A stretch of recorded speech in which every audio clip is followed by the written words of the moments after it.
hear me and see my slides?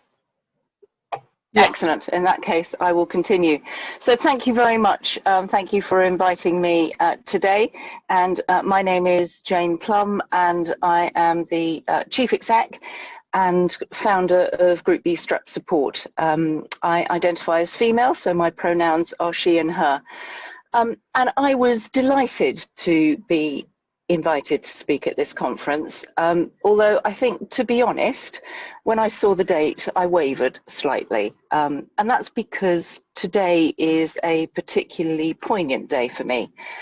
25 years ago today, my middle child, Theo, died as a result of a Group B strep infection. And it was the first time that my husband and I had ever heard of Group B strep. And I won't need to tell anyone at this conference how awful it was. And when we found out that actually most of these infections are usually preventable, my husband and I decided to set up a charity to help stop it happening to others. So on reflection, perhaps today is the most perfect day to be talking to you all about Group B strep and how we can prevent more of these infections happening. So Group B Strep Support's ultimate aim has always been to stop these infections in babies. And towards that, we provide information and support to families affected by Group B strep. We improve the knowledge and provide education and materials to health professionals. We push for improvements in policy and practice, and we support research into Group B strep and its effects. There's loads of information on our website, for parents, for expectant parents and their health professionals, including patient information materials and, importantly, information for health professionals, including summary guidelines. Group B Strep Support is a national charity, and we're supported by an independent medical advisory panel who are expert in the key fields of obstetrics, neonatology, microbiology, vaccinology, epidemiology, and of course, midwifery. So today I'm going to talk to you about Group B strep, what it is, what it does, what we can do now to protect babies from the effects of the infection, and then I'm going to talk a little bit about what's happening, what's coming up on the horizon. I am going to share a few stories, some of which will be hard to hear, so do take time out if you need to. I won't be offended. So first, to talk a little bit about Group B strep. So Group B Streptococcus agalactiae, is a common bacterium that primarily does two things. It colonizes people, so living in and on us without causing harm to the carrier.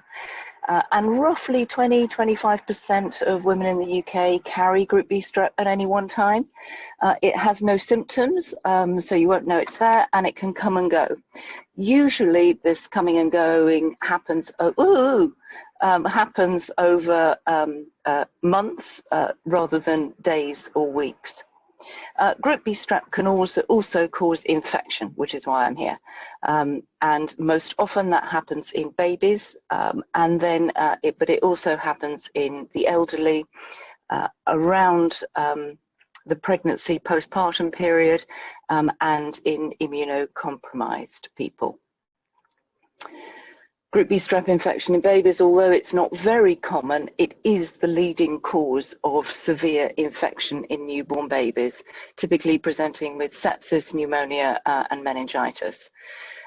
In the UK, it causes around 800 of these infections each year, and roughly 50 of those babies die, and approximately 70 of the survivors will have long-term disability. This graph rather beautifully shows when babies first present with Group B strep infection. And I'm not techie enough to be able to use my mouse, so as you can see, I hope you can see that most of these infections occur in the first day of life. When they're most likely, these babies are still most likely to be under the care of the midwifery team. After age 3 months, these infections are very rare indeed.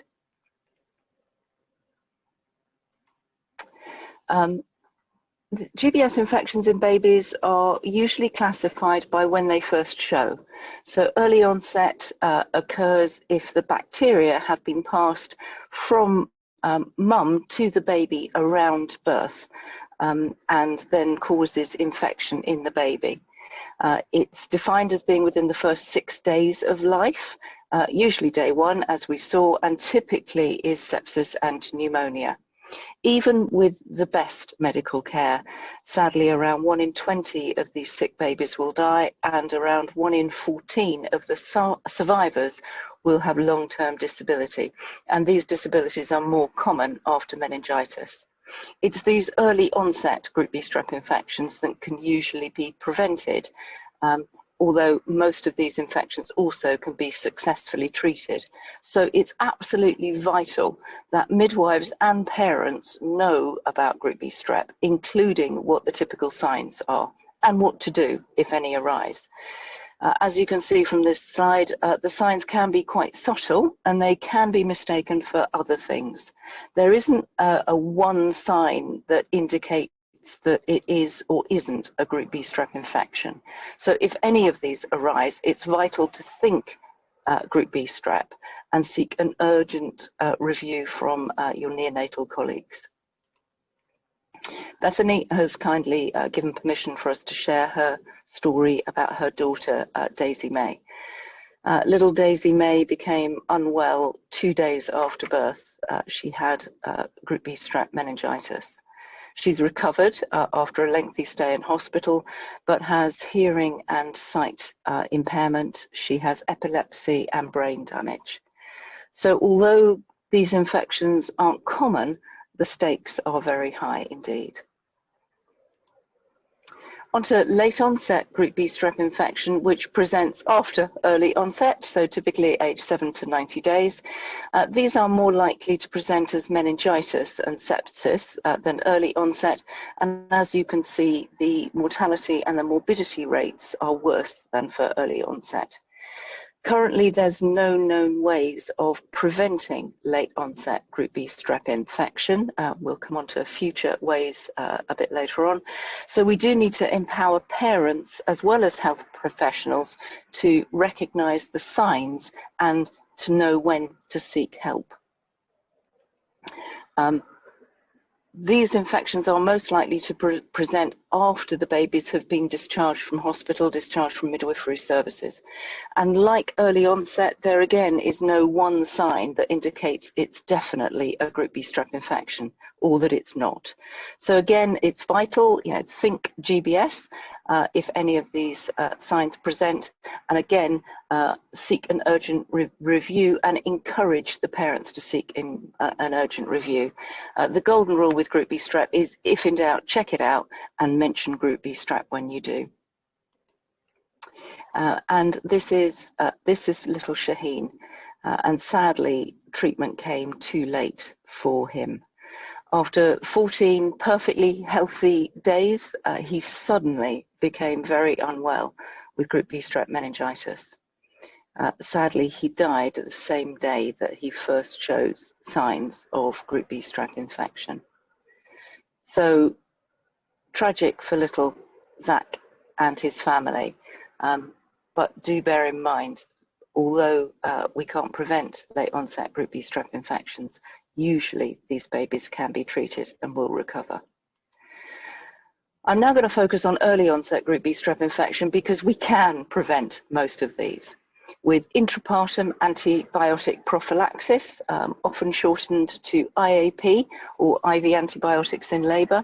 And these are the IV antibiotics that are given as soon as possible once labour starts and then regularly until birth.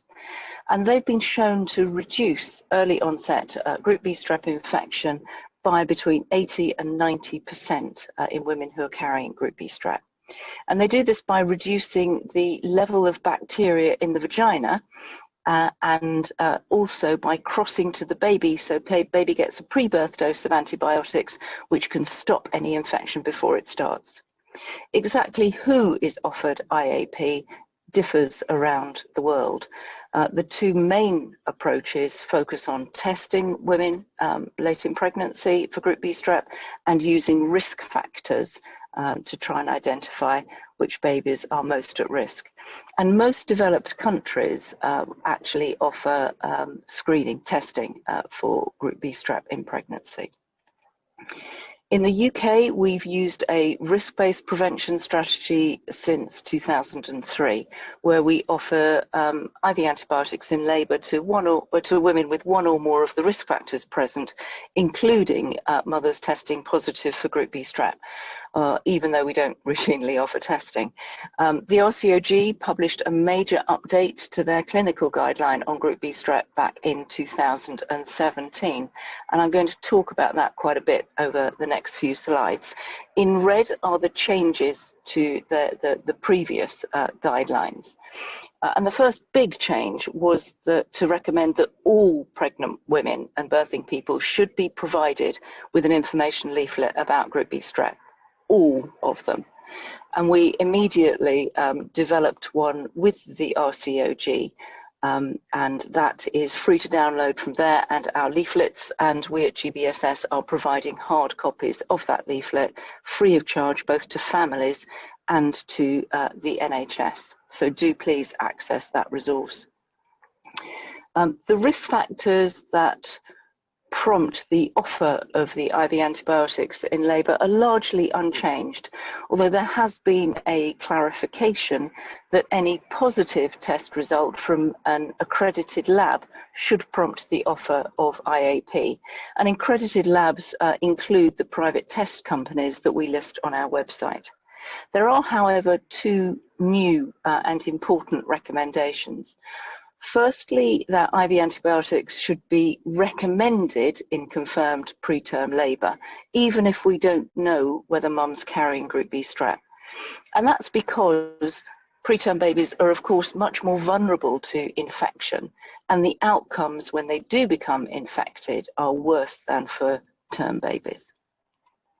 The second new recommendation is that if mum tested positive in a previous pregnancy and the baby wasn't affected by Group B strep, we should be discussing with her the options of either offering her IAP this time without testing, so assuming she's a carrier, or testing her late in this pregnancy with a Group B strep specific test and then offering IAP if positive.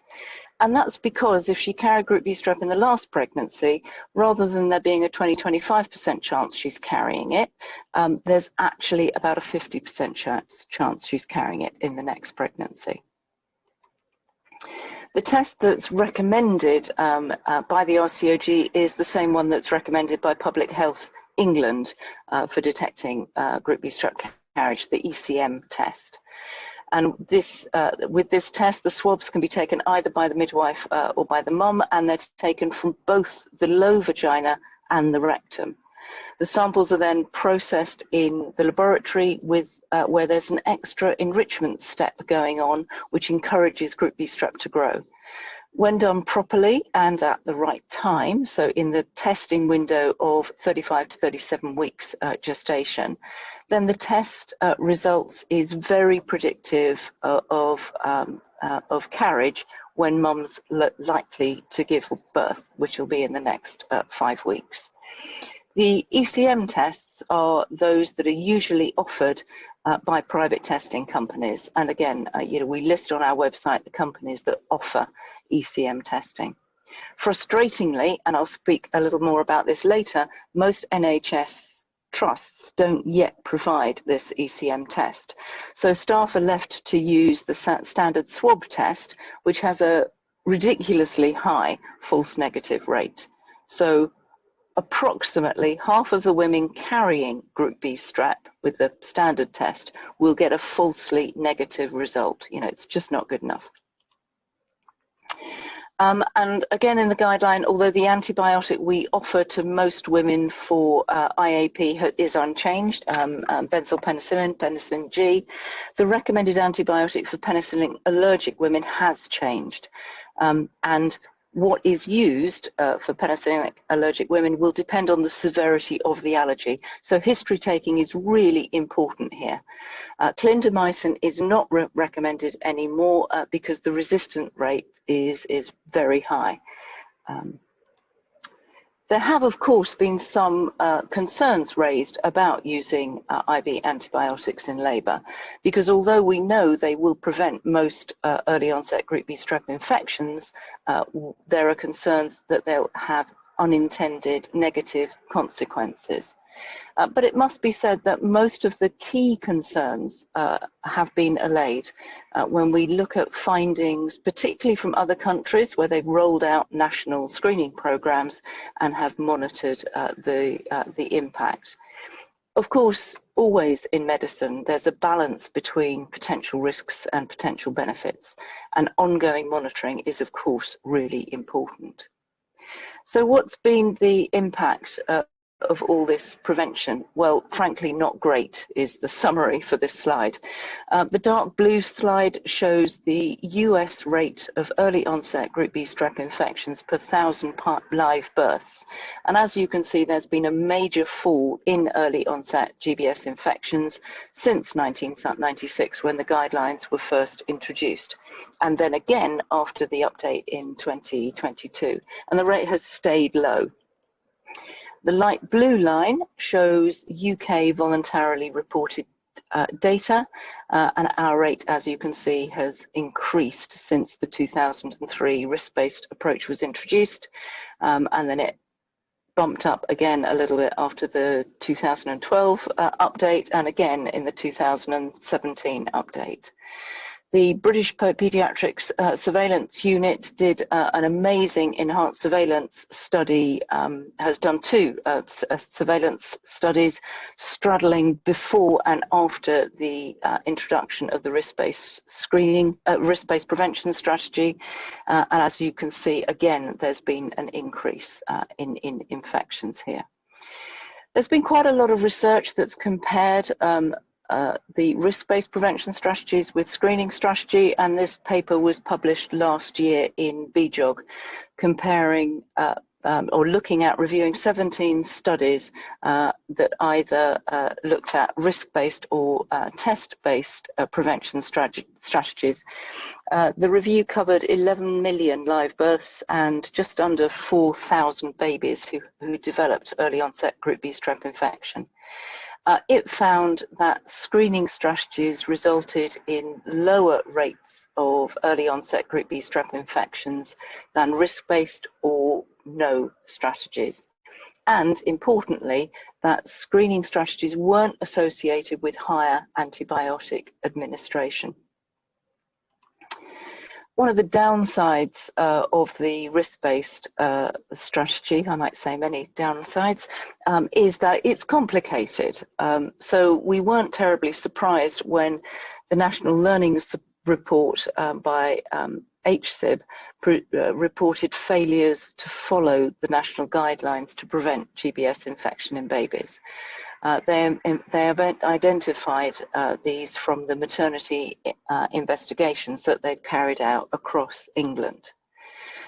Their report found common themes, including mothers not receiving the information as recommended by RCOG, women being inappropriately encouraged to stay at home rather than get in the hospital to get the IV antibiotics in labour, test results not being communicated, IAP not being given in a timely way, and identification and escalation of care opportunities were being missed, and this was resulting in babies developing preventable early onset Group B strep infections. Women have been telling us that guidelines weren't being followed, and latterly HSIB too. So we undertook a project to get data on the issue using freedom of information requests to UK trusts and boards with maternity services. And all 151 organisations, so almost all organisations in the UK responded. And you can download the full report from our website. There's a link at the bottom, or it's easy to find on our website.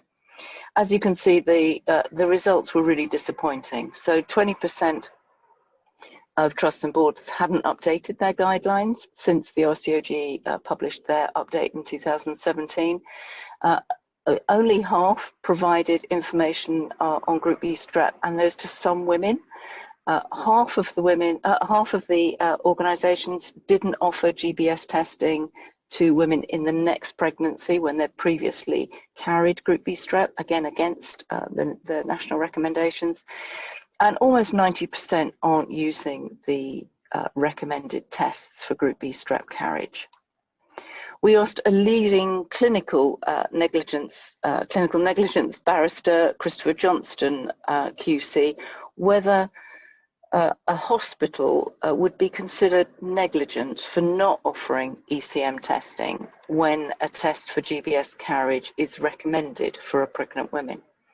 And his opinion was, with important caveats about the detail of each case, of course, was that if a baby developed early onset GBS infection after a woman who'd previously carried Group B Strep, was offered either a standard test that didn't then detect GBS, wasn't offered a test at all, or asked for a test and was refused but not told about private alternatives, then in all those scenarios there would be a breach of duty of in a consent claim would be very likely or almost certainly be established. So put simply, because that is complex, if you're using the wrong test and get a negative result and things go wrong, then your trust is very vulnerable to a legal claim. And as he concludes, just follow the RCOG GBS guidance and offer ECM testing when you should. However, we also know that the risk-based approach is complex, and screening works incredibly well in many other developed countries, reducing early onset GBS infections by up to 86%. The UK National Screening Committee doesn't currently recommend screening for Group B Strep, and so to get more data on this, a major trial is currently underway to establish what is best for the UK. It's going to be comparing the risk-based approach with two screening approaches, one of which will use the ECM test at 35 to 37 weeks gestation, like most developed countries, and the other testing arm will look at PCR testing, so intrapartum testing. The results are likely to be published towards the end of 2023. And these will inform national policy in practice. So please check if you're in the UK, and please check to see if your hospital is taking part in this trial, and encourage them to do if they're not already doing so. There are also some exciting initiatives from the WHO, where they've prioritised vaccine development. And this, because they prioritised it, this is attracting significant funding. There's fabulous ongoing work into vaccine development, although obviously COVID has slowed that down somewhat. And this is really important because a vaccine will prevent more Group B Strep infections than any other strategy, including preventing late onset Group B Strep infection. And it has the potential to reduce antibiotic use. But it's at least 8 to 10 years away, pandemic allowing, and we can do so much more now. Also importantly, the WHO has developed a roadmap to defeat meningitis by 2030, and one of the 4 targeted pathogens is Group B Strep. So there's a lot of impact, a lot of attention on Group B Strep at the moment. At this point, I'm going to try to hand over to Natalie to share her story with you.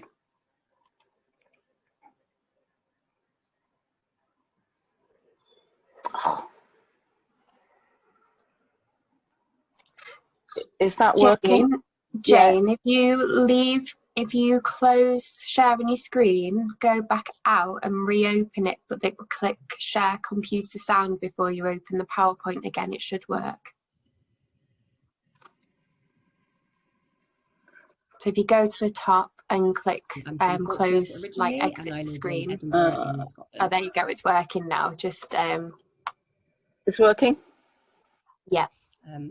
I was informed of it about 12 weeks after I my can't hear it, first but great. child was stillborn. She actually passed away due to a Group B Strep infection, and it was something that me and my husband and probably everyone I know had never heard of before that point. With my daughter Ella, I didn't actually know I was having a girl. We really wanted to have a surprise, and had a wonderful pregnancy right up until I went into labour. I had a latent labour, so I was actually in labour for about 3 days, which was of course very tiring and very frustrating. I went straight past my due date and was actually 41 weeks and 2 days when I was finally admitted into hospital with the right amount of dilation and ready to go. I had planned to have a water birth. That didn't pan out, obviously, in the end, mainly because when I was in the birthing pool, they had lost the heartbeat of my baby. So at the time, no one was that worried. They got me out and continued to check, changed Dopplers, did many different things, but unfortunately couldn't find the heartbeat. They rushed me down for an emergency section and did another couple of scans and realised that she had passed away, but didn't communicate that, unfortunately. So I ended up having her and she was stillborn, and I didn't know that she was going to have passed away. And the impact that this has had on myself and my family has been just catastrophic and utterly life-changing. My husband, my ex-husband, sorry, the father of Ella, we actually broke up a few years later, not even a whole year later, at the end of 2012. Our relationship sadly never recovered from the loss of Ella. The ripples that her death caused throughout my family, my friends, my entire city was huge. The amount of people that now know about it because of what happened to me and what happened to Ella is massive in that sense. It had a huge impact. I've been in therapy ever since, basically. I have post-traumatic stress disorder. I don't sleep very well as a result, obviously, having the stress and the shock of that happen. And then to be told, 12 weeks later, almost 3 months after she passed away, that it was due to an infection that was preventable, and that, my next child would be covered now that they knew that I was a carrier of this, was added greatly to the shock. It was like throwing salt in a very big wound. Yeah. The impact after Ella's death, I was actually very poorly for several weeks afterwards. We don't know if at the time I was also suffering with a Group B strep infection, as no one was aware of that situation. I think the thing that baffles me the most is that I was never informed about this at any point during my pregnancy. Yet I was offered tests for things like Down syndrome that could have caused miscarriage, and are essentially things that wouldn't end up with my child dying. So it conflicts with me that the information I was given was not about the thing that I carry and that is very dangerous to my child being born. It essentially is playing Russian roulette with the lives of our babies and not informing us, and has led to, as I say, years of therapy and post-traumatic stress for me for not having that information. I've felt like it was my fault, and I've had to live with the guilt of that when that is not my responsibility. Since then, I have gone on to have a beautiful daughter. I sadly had a miscarriage in between, losing Ella and having Lois. So it's been quite a journey. I didn't know if I would ever have children, but I do. I have a beautiful, almost 4-year-old, or a beautiful daughter who was born in 2017. Had a fantastic pregnancy, obviously very stressful and very frightening. The consultant, I'd actually moved to Edinburgh by this point. I moved here in 2014. And the consultant that I had was very understanding, immediately offered me a section so that I didn't have to go through labour and have the stress and worry of this happening again. And as I know now, by standard, the NHS will always cover you if you've had a child die previously due to Group B strep, as wrong as I feel that is, but that is the case. Sorry, it's good that happens. It's wrong. You should have to lose your child before they do that. So Lois was born by C-section, and I was given antibiotics at the same time. During my pregnancy, I still requested a standard NHS test for for Group B Strep. I also did a private test on the same day to see, for my own peace of mind, really what the result was going to be.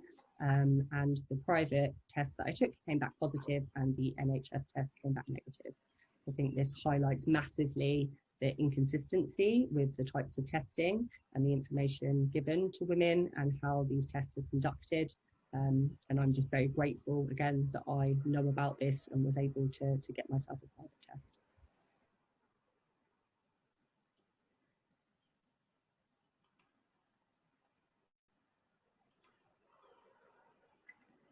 So can you hear me now? Oh, I can't hear anything. Yeah, oh, you can. Yes, thank you, Jane. Excellent. Sorry, my technical ability is showing loud and clear here, isn't it?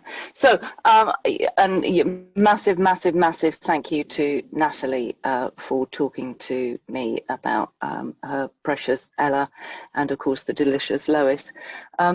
So I was asked to talk to half an hour. I think I have. I've just scratched the surface where Group B Strep is concerned. Believe me, I can talk for decades on it. But if you're interested in more information, please visit our website and download the information materials there. They're both for health for professionals and for the families in your care. We also have a fabulous one-day virtual conference coming up on the 2nd of June with absolute world-leading experts on Group B Strep, talking about what's happening, the latest research, including the latest on the GBS3 trial and the latest on the vaccine development.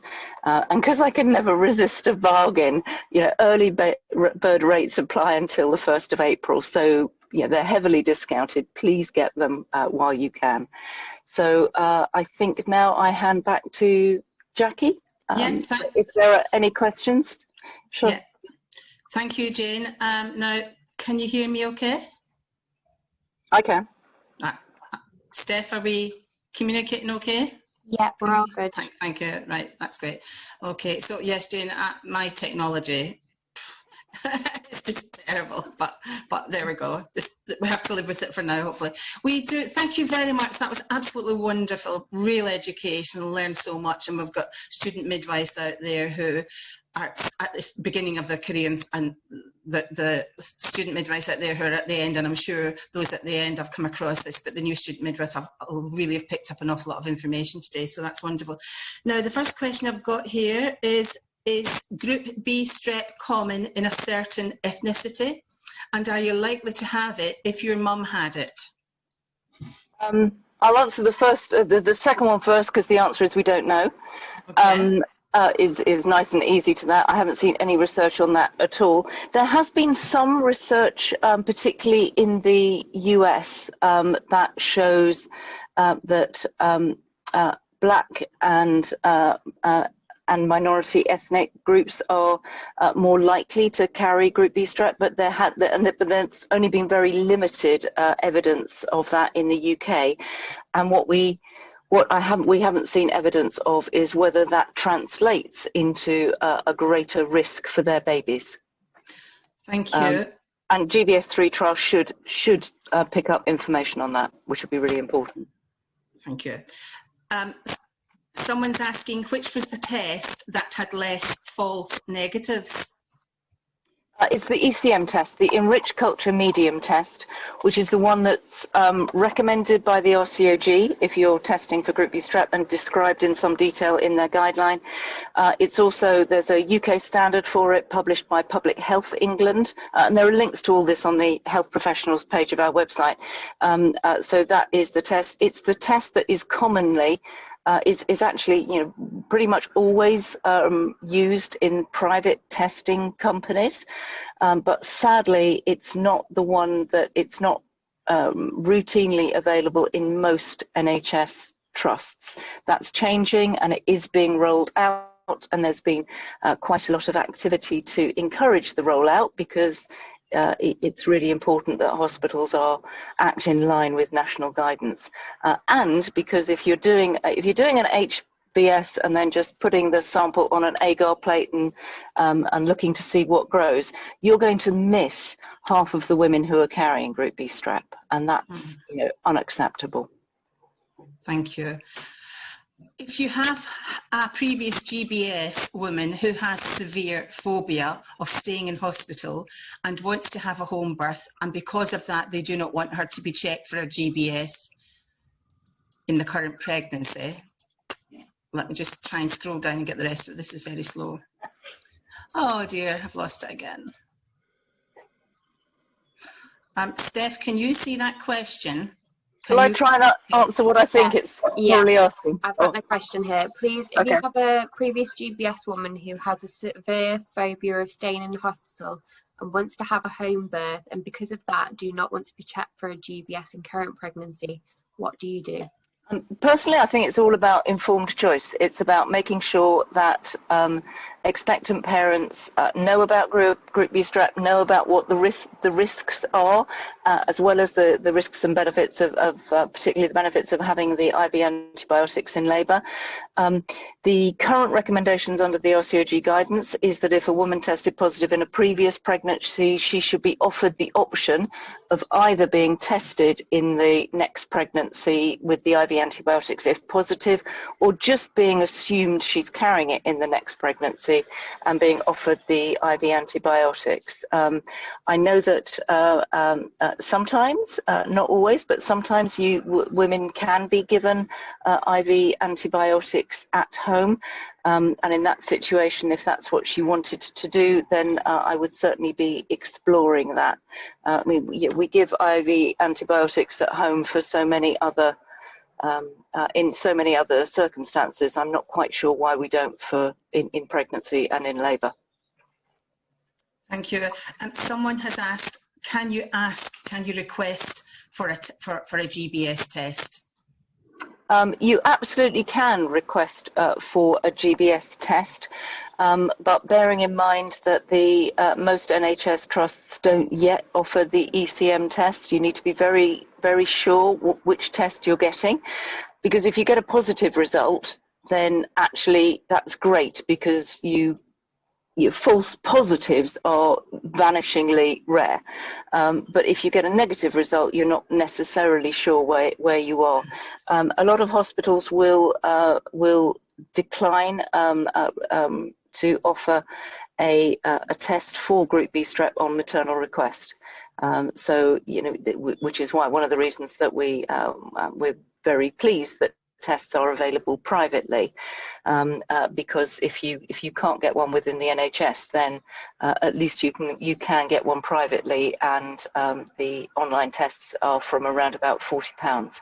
So they're too expensive for some, but they're not massively expensive.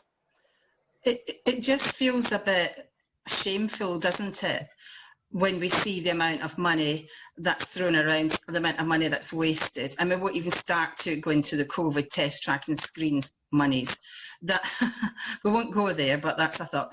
To think, that if a woman, for whatever reason, requests a Group B strep, the answer should be absolutely yes, because we ask women to talk to us, to tell us how they're feeling, to trust their instincts.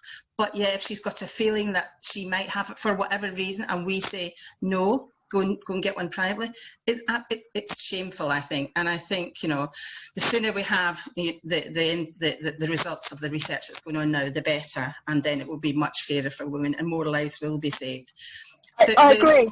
And I think it's doubly unfair. I absolutely agree with what you're saying there, Jackie. But I also think it's unfair on health professionals that actually the proper test is available privately, but it's often not available within the NHS. So I mean, it's just appalling. Yeah, there's another comment. Sarah has said, in my last pregnancy, I was given antibiotics at home by my midwife after testing positive privately. I mean, it's disgraceful. She's had to go and spend £40 to get the test. Then the midwives obviously advocated and supported her and got the antibiotics prescribed by the GP, etc., unless she's a prescriber. it just seems disgraceful that you're right. The healthcare professionals, the midwives, are caught in the middle of this, and all we want to do is to do the right thing for women, listen, advocate, support, and have both healthy outcomes of mother and baby. So yeah. It's disgraceful. But yes, the work that you're doing is phenomenal, and follow you on Twitter. I mean, it's just And I think you're going to have more followers after today. That's what tends to happen when people sort of, learn so much. So it's absolutely great. Someone said, thanks so much, Jane, for such an informative and interesting presentation. Let me just scroll down some more. Lots of thank yous, lots of interesting, brilliant. What would prompt a test? Increased vaginal discharge, so we know what we can put on request forms if we want to do a test? Probably, most times that women find out they're carrying Group B strep through an NHS test is because either they've had a urinary tract infection, and Group B strep can cause a urinary tract infection. So a positive result from an MSU should prompt the offer of the IV antibiotics in labour.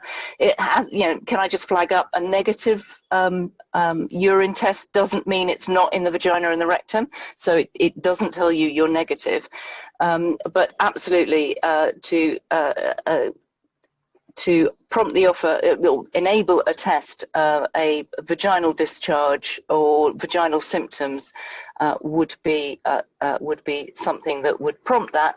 But bearing in mind that would prompt the standard, typically HVS, rather than the ECM test. But if you're working in a trust or you're involved in a trust and they're not offering ECM testing, so vaginal and rectal swabs for Group B strep carriage in specific circumstances, ask them why. Why aren't they doing that, and have they got involved in the GBS3 trial? Please, those two things, go away and do that. That would be awesome. Great take-home messages, thank you. What are your thoughts on the Sedate et al. Trial that established the overtreatment of women for GBS? Sedate et al. Trial? CDAT, that was a commentary. That wasn't. I'm not aware that they've done any trials. And as I showed on the Hasperhofen paper that was published last year, that looked at millions of pregnancies and looking specifically, comparing screening with risk-based prevention strategies, there wasn't a significant increase in the use of IV antibiotics in labour. I'm very happy if people want to email me with questions afterwards. Please do. But I would be more than happy to address that separately. But the evidence is that it doesn't make a massive difference if you're following risk factors properly. Brilliant. Thank you very much indeed. I think we're doing virtual rounds of applause, Jane, because we've learned so much. And thank you to Oliver in the background, who's been also answering some questions online. Thanks. And please convey to us special thanks to Natalie and to Bethany and the mums that are helping you to get this message out across. I think Natalie's story for me was really harrowing, but so courageous to present on video like that, and we've benefited from it. So please convey our thanks to all of them. Thank you very much indeed. Now it's my pleasure to move on to introduce our next speaker, and I'm pleased to introduce Jane Fisher, who is Director from ARC. Jane is their National Support Coordinator, and she's going to tell us all about the fantastic work that they do at ARC. So I'm handing over to you, Jane. Nice to see you and welcome. Thank you very much. Welcome to my kitchen, everyone. And here's the second Jane of the afternoon. As Jane Plum will agree, there are lots of us Janes in the charity world around pregnancy and baby loss. But thank you very much for inviting me today. It's a real pleasure to be here and see so many people. One of the plus sides, perhaps, about the COVID crisis is that we are able to have these sessions that mean lots more people can. Sorry, I'm also pretty useless at the technology, to be honest. Okay. That one. Right, I think we're on now. Can everyone hear me and see the slides okay? Yes. Great, thank you. Yes. Brilliant. Okay, so what I wanted to do in my session this afternoon, I'm going to try very hard to keep to time, is to tell you a little bit about the work of ARC in case you're unfamiliar with us, something about the context of women and couples going through prenatal screening and diagnosis, the impact of prenatal diagnosis, and then a look at what we've found in our long history, women and couples value from their healthcare professionals and those around them. And obviously I'll leave time for questions at the end. So how did we start as an organisation? We haven't been ARC forever.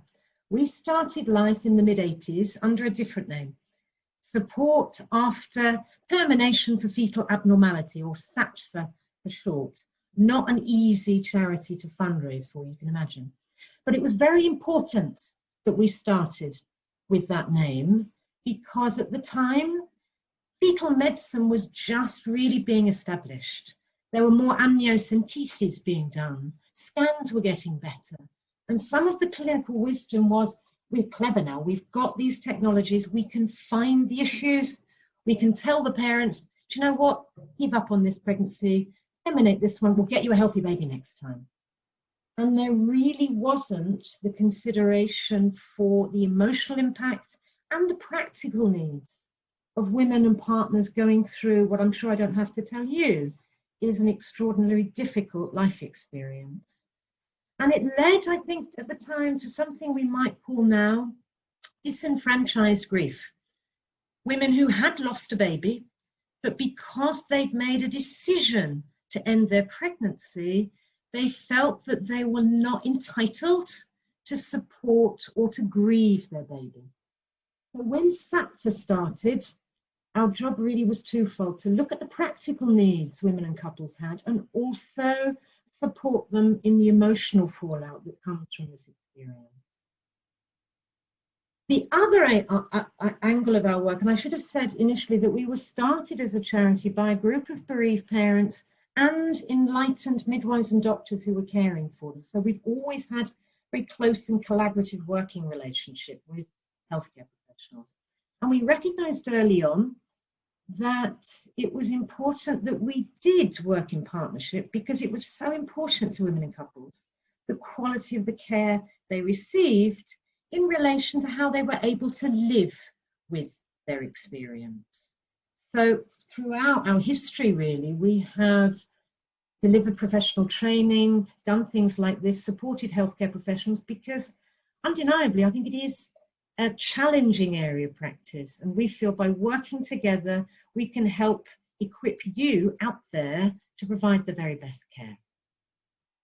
Now, we've moved on since our SATFA days. In 1998 we became ARC, Antenatal Results and Choices, really to better reflect that our remit had widened. We weren't just talking to those who'd ended their pregnancy after a diagnosis. We were talking to people who were agonising over whether to have an amniocentesis, whether to have further testing, struggling with decisions when they'd had a diagnosis. Should we continue? Should we end the pregnancy? So we felt our name would better reflect our workload.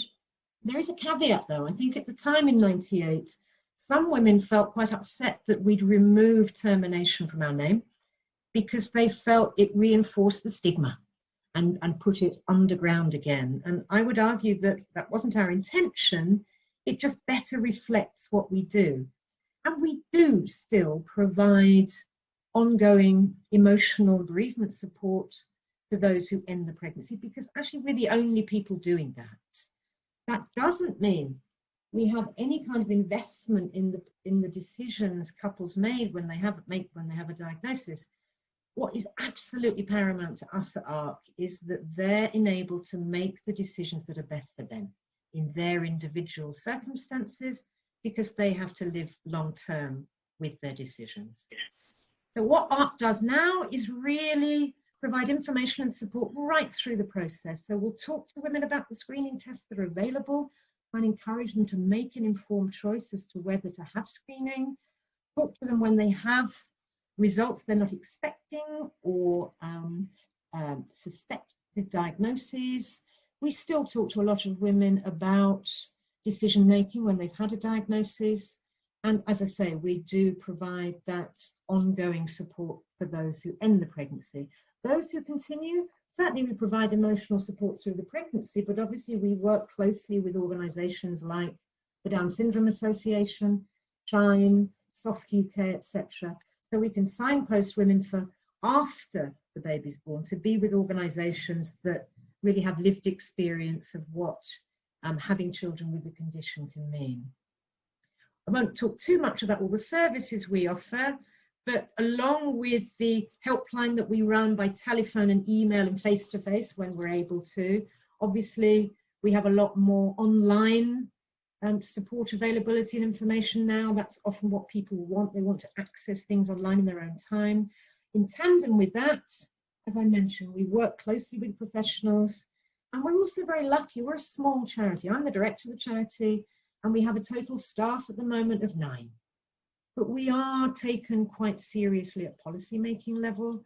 I do sit on the National Screening Committee. I work closely with the Fetal Anomaly Screening Programme to help make sure we feed in what we hear from parents at that very highest level and from professionals too, to again help make sure when tests are implemented, they are as beneficial as possible for parents and workable for you in practice too.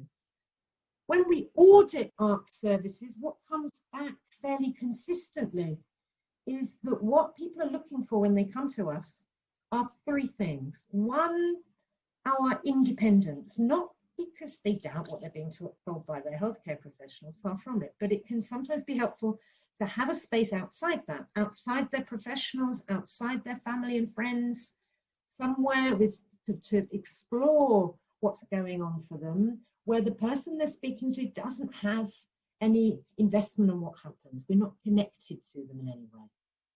And we're not medically trained, the staff at ARC, but what I think we are skilled at is helping people make sense of some of the more complicated information they're given. And also all 4 of us are very adept at being with people in acute distress. So we have that independence, that safe space side of what we do. We also know that we have something that professionals, busy professionals, just can't offer, much as they'd like to. We have almost unlimited time. We can stay on the phone as long as they might wish. They can come back to us as often as they wish, etc. And underpinning all that really is individualized support. Many women are taken aback at just how anxious, distressed and fearful unexpected news from screening can make them. So that's us. I wanted to move on to the context, and I don't think now we can really ignore the politics that become quite prevalent in this arena. And there's good reason that people are concerned about good information about the conditions that are screened for, that information is balanced, that women are encouraged to make their own choices whether to have screening.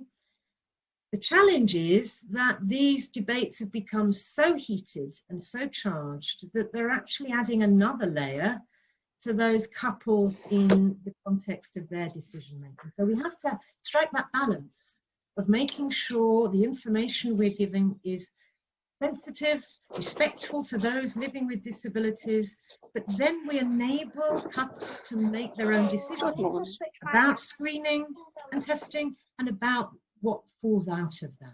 Because when they're making their decisions, they're certainly not, in my long experience, casting aspersions on people living with conditions or disability. What they're doing is making decisions within the context of their own individual lives. And something I think that gives more context to this is the numbers. And of all the terminations that happen in England and Wales, the terminations after a diagnosis or for fetal anomaly are a small proportion, just 2%. In fact, the number is higher than that because Many of these terminations are not signed off under ground E of the abortion law, but it's still not a huge proportion. There aren't thousands and thousands of these going on. And I think what also is telling is that most terminations are for conditions that couples will never have heard of before. Down syndrome accounts for a proportion, but certainly not the majority. The majority will be things that come totally unexpectedly. And the most important context, the woman, the couple themselves. And I don't have to tell you that in the context of a wanted pregnancy, when that blue line appears, all sorts of emotions are unleashed. When it's planned and people, the couple really want it, the woman really wants it, she'll start to envisage a baby. She's not going to start thinking, oh, I wonder how my cells are dividing now. When does the embryo become a fetus? None of that. She's imagining a baby at term. She's imagining what will happen to that child, what its future will be, what it will mean for the family. And in those early tentative days, she's confronted with an awful lot of screening. Now, I certainly would say that it's good that we're able now to offer more screening earlier in pregnancy, obviously for sickle cell and thalassemia, for Down syndrome, Edwards syndrome, and PANDAS syndrome. The emphasis is in women having that in the first trimester. But I think we need to be realistic about this. At about 9 or 10 weeks, you'll all be familiar with the NHS booklet that goes through screening tests. Women will receive this to read. Now, it's a 50-page book. It starts talking about infectious diseases, hepatitis B, syphilis, HIV, moving on to sickle cell and thalassemia. Then we move to Down syndrome, Edwards syndrome, PANDAS syndrome, onto physical conditions. Now, for an awful lot of women, in that early stage of pregnancy, when the hormones are all over the place, it's going to be very difficult for her to engage with this information. And that is certainly not us at ARC saying she shouldn't be informed, but we need to be realistic that it's not always going to be this smooth journey, reading the information, discussing her options with a midwife, making a fully informed individual personal choice. The reality is that most women will kind of fall into it or go into it without thinking too much about the consequences. And I would argue that psychologically, for some women, it's very difficult for them to actually go there, to imagine a different set of circumstances. Remember, they're envisaging this baby, this healthy baby that's going to be their child and what that means. So when they do get an unexpected result, it can really bring them up short, as in this quote. And I would hope all of you out there would not use phrases like high risk to explain a result. I know now that thankfully the fetal anomaly screening program are promoting the use of chance rather than risk, which is important because it's much less emotive. But it doesn't take away from the shock for many women that they had this screening test, thought no more about it, and then suddenly they get that phone call and the reality sets in. So I think one thing we would advocate as an organisation is that we do the best we can with the pre-test information, but we really concentrate on that moment a woman gets a result she's not expecting and make sure she gets as much help as possible at that stage. Now, for some women, that will lead on to decisions about diagnostic testing. And again, I just bring these quotes to remind us of how difficult it can be for women to make the decision to have an invasive test to gain information. Now, many medics will say that the risks now have gone down considerably. It's 1 in 200. It's not a high-risk procedure. But for any woman in the context of a wanted pregnancy, any risk is going to be significant. And that big needle, it's narrow gauge, but it's a big needle coming towards your abdomen is always going to be a difficult thing. So that area of testing can always be often be distressing for women to contemplate. What isn't always as distressing for women as a tested pregnancy is the scan. Women often love scans, and it's understandable. They're building their hopes and dreams about this baby, and there is the baby on screen. And I must admit, I've been with doing this work for about 20 years. And when I started, I couldn't interpret those images. Now they're much, much clearer. And we know that parents like them because it's become big business. We all know that there are lots of scan clinics out there offering bonding scans, well-being scans, scans that can be part of their gender reveal, etc. And that's not going anywhere. It is a bit worrying. I don't know if any of you saw the Panorama documentary that talked about the fact that these clinics are not very well regulated, but they are here to stay. And one of the difficulties that leads to is that when women come to their scans within the NHS, they have this idea of scanfotainment in a way. They've lost sense that this actually is a medical examination because it's been pleasurable when they paid their 40 quid and seen the brilliant pictures. And so when they come to their first trimester scan and get difficult news, it can hit hard. It will hit hard. And I think we need to be careful too about thinking, because we're bringing information earlier in pregnancy, that somehow it would be easier to deal with. We don't agree, and I'm sure you've come across that baby the couple has conceptualized at 12 weeks is the same as the baby that's conceptualized at 20 weeks. Often, when we hear accounts from parents, they describe that moment the news was first given as something of quite an embodied experience. They really feel the impact physically of that, of the news. And this, I think, is very clear from this woman talking about the walls of the room closing in when she was told that her baby had a raised nuchal translucency. So we have the first trimester scan. 20 weeks, the big one. And for most women, they won't have situations like the last quote. It will be, they'll go through it smoothly. They'll think, I've done that, I've done my screening, now I can have this scan, I can get some really good pictures for Insta. And of course, in most cases, 97% of cases, it will be a great experience. It can be great for sonographers to be involved in it. But for a significant minority, it's the moment everything changes. And again, these three quotes remind us of the real impact. I felt like I'd been punched in the chest. I started crying uncontrollably. Everything has changed. Now, what was ahead is not full of hope and anticipation, but full of anxiety and fear. And what they appreciate at this time, what we get back from them in relation to how this news is communicated, is twofold, really. One, kindness and compassion and empathy, and two, clarity and honesty.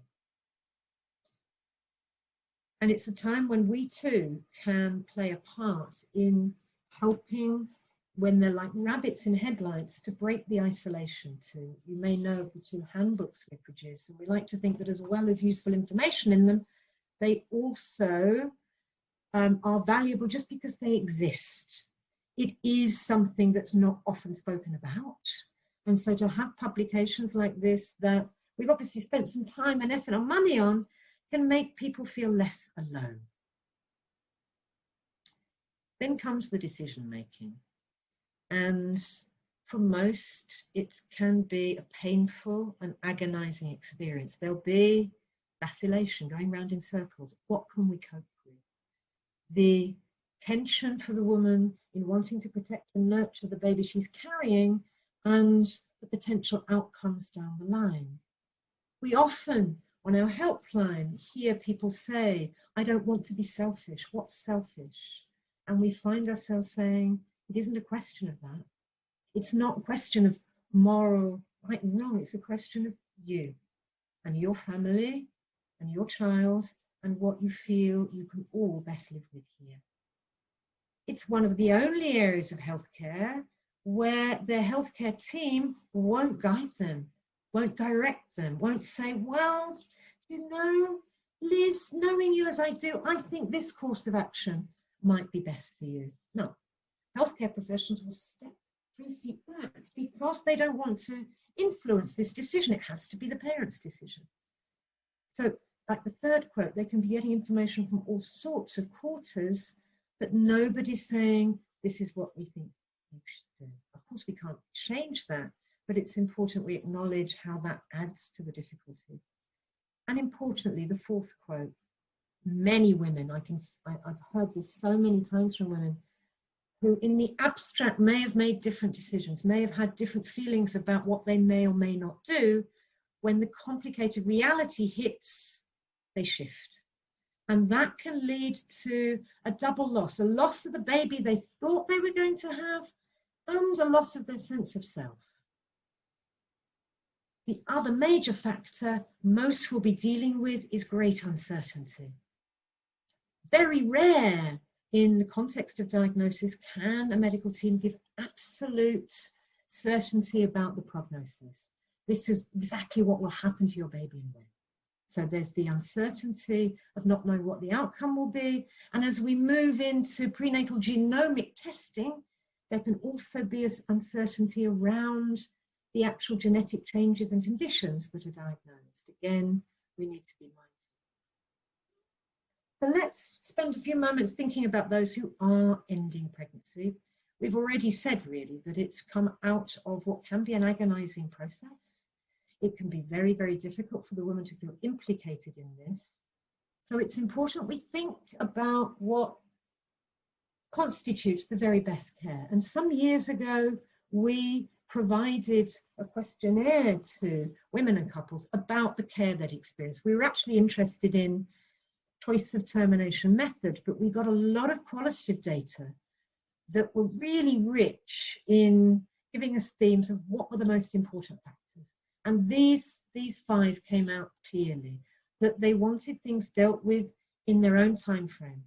They wanted things dealt with, if they were ending the pregnancy, in an environment that felt congruent with their experience. Some wanted to be in maternity care, some thought, no, that doesn't work for me. I'd rather be away from that, in perhaps a gynae ward or somewhere else.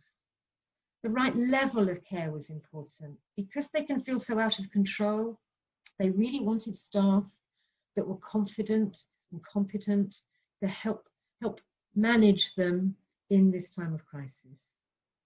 Choices were really important. Choices around how the pregnancy was ended, choices around what happened afterwards, funeral arrangements, whether they chose to see the baby, etc. The role of healthcare professionals and organisations was crucial, particularly in continuity of care and support, because the feelings and emotions around this could make couples feel very much out of control. And importantly too, for many women, was that her particular circumstances were acknowledged. Yes, I'm terminating a pregnancy, but I really don't want to terminate. I'm only doing this because I've had a diagnosis. This is not an unwanted pregnancy, it was an unwanted diagnosis. And some quotes to illustrate that. The kindness and compassion of care, the privacy, information throughout the process, continuity important, and what was unhelpful, the opposite really. The lack of choice, the lack of information, the lack of knowledge about what a 16-week medical termination would actually involve physically. And that lack of support around the particular nature of the loss they're going through. And finally, I think it's worth mentioning that some women will experience this, and I'd say a fairly high proportion of women will experience this loss as something quite traumatic. Now, I think sometimes the word's overused, but I think some women do actually experience trauma. And so, however good our care is, however good our support is, the awfulness of what they're going through can colour everything. And it may well be that these women will need extra support. Obviously, we offer bereavement support. I'm sure there's great bereavement care in hospitals from bereavement midwives, but some will perhaps need more ongoing counselling. And here I would put in a warning that there are lots of counselling services out there that present in a very benign way, but it's a very unregulated field, and a high number of those services that are offering post-abortion counselling, post-pregnancy loss counselling, come with an ethos that is actually against abortion. They're well-intentioned, they can come from a religious background, but that kind of approach can actually exacerbate some of the conflicted feelings that women are having. So we need to be very careful about where we're signposting women who've been through this experience. For those that choose to continue the pregnancy, again, we need to make sure that just having made that decision doesn't mean that they won't have ongoing emotional needs, and those need to be addressed. People around them can sometimes be unhelpful with the best intentions of saying that doctors get it wrong, it might all be all right, when they actually know the situation they're dealing with. That women who just feel, this is my fault, this is happening, and I'm struggling with that. In research, there are a number of factors that are issues for women and couples who are continuing that perhaps we may need to be thoughtful about as we support them through that adjustment to a different set of circumstances. Dependent on the condition, the practical aspects of care. Where are they going to go for their appointments? How are they going to make those appointments? Worries about what will be the scenario at those appointments. Will things be better? Will things be worse? Preparing for the birth. What will happen at birth? How will my baby be after birth? Where will I give birth? What will happen afterwards? What about the interventions? What's likely to occur? And I think it's interesting to us how many helpline calls we get from women when they're approaching delivery. And while all the focus has been on the baby in utero and they kind of felt protected, suddenly they're going to have the reality of their baby arriving, and there maybe need to be fast interventions, or the baby might not make it, and they have to start to think about confronting that reality. And of course, we mustn't concentrate all our care and thoughts on the woman. Her partner too needs to be thoroughly considered. And it's often the case that partners will subsume their own needs, will neglect their own needs because they want to be strong for the woman who's actually going through the whole process. But it's important we involve them and encourage them to look after their own needs. And so aftercare would be important for partners as well as women. And of course, the emotional needs don't go away after the loss. They will be there forever for women in subsequent pregnancies. So I'm sure I don't have to tell you that there's that need for ongoing care and support through any subsequent pregnancy, not just the next one, but the next one after that, because pregnancy will never be the same. And obviously scans, different kinds of tests can be particularly stressful for women who've been through these difficult experiences. And to finish off, I just wanted to have a brief word about the effects of COVID on the women and couples that we have to deal with. And obviously some of this was unavoidable, some of this is unavoidable, the masks, the social distancing, the no partners in scans when women get difficult news. And I've heard such touching accounts from women who are holding it together until they get to the car park, when they can tell their ashen-looking partner who knows because he's had no text in the scans that something's wrong. And the fact that that can add trauma, add more distress as they recount what happened to them. Now, there aren't easy ways around this, but I think there is mileage in really thinking through what we can offer women in the scan room if they have to be there alone, in relation to at least having a smartphone, etc. And the other aspect we're dealing with, the fallout we're dealing with too, is supporting couples who initially, because of the lockdown and COVID, were quite relieved to be alone at home, shut out from the world, being able to kind of hunker down in their grief. But as they move forward through that, it's really quite a strain to be together 24/7 when you're both struggling emotionally. And we've noticed that we've had more ongoing calls from women and couples who, even in the best possible relationships, relationships are really tested by not having their usual outlets in these strange circumstances. Okay, I think that's almost it, bar me saying that although we obviously do a lot of work with parents, we really, really do want to emphasize that we work in partnership with you. So we have various ways we can help support you and equip you to offer the very best care in what can be challenging circumstances. We've established an art case cafe on the second Wednesday of every month. The next one's on the 14th of April, which is a nice informal session to explore some of the more challenging areas of screening and diagnosis. We provide training, professional membership. We'll have a conference next year. I hope it's anything like as well attended as this one. And our helpline is there for you too. We're very much parents and professionals in Outlook. And to finish, 3 quotes from parents just to underline how they appreciate your care. It does make a difference because they can look back at something that was incredibly distressing and difficult, a very harrowing life experience, but they can have comfort in that it was handled well. Thank you for listening, and I'm very happy to take any questions. Thank you very much.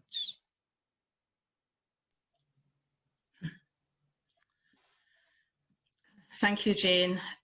There's an awful lot of hard-hitting feedback from parents and women, which I think, you know, it really will affect all of us. It will give us some food for thought. I found that really moving. I thought it was the work you're doing is tremendous. So thank you so much for that. Absolutely brilliant. Just a wee practical one. The 2 ARC books to support women in choices. Where can midwives and student midwives get their hands on those? Yep, you can they're actually downloadable from our website as Brilliant. PDFs.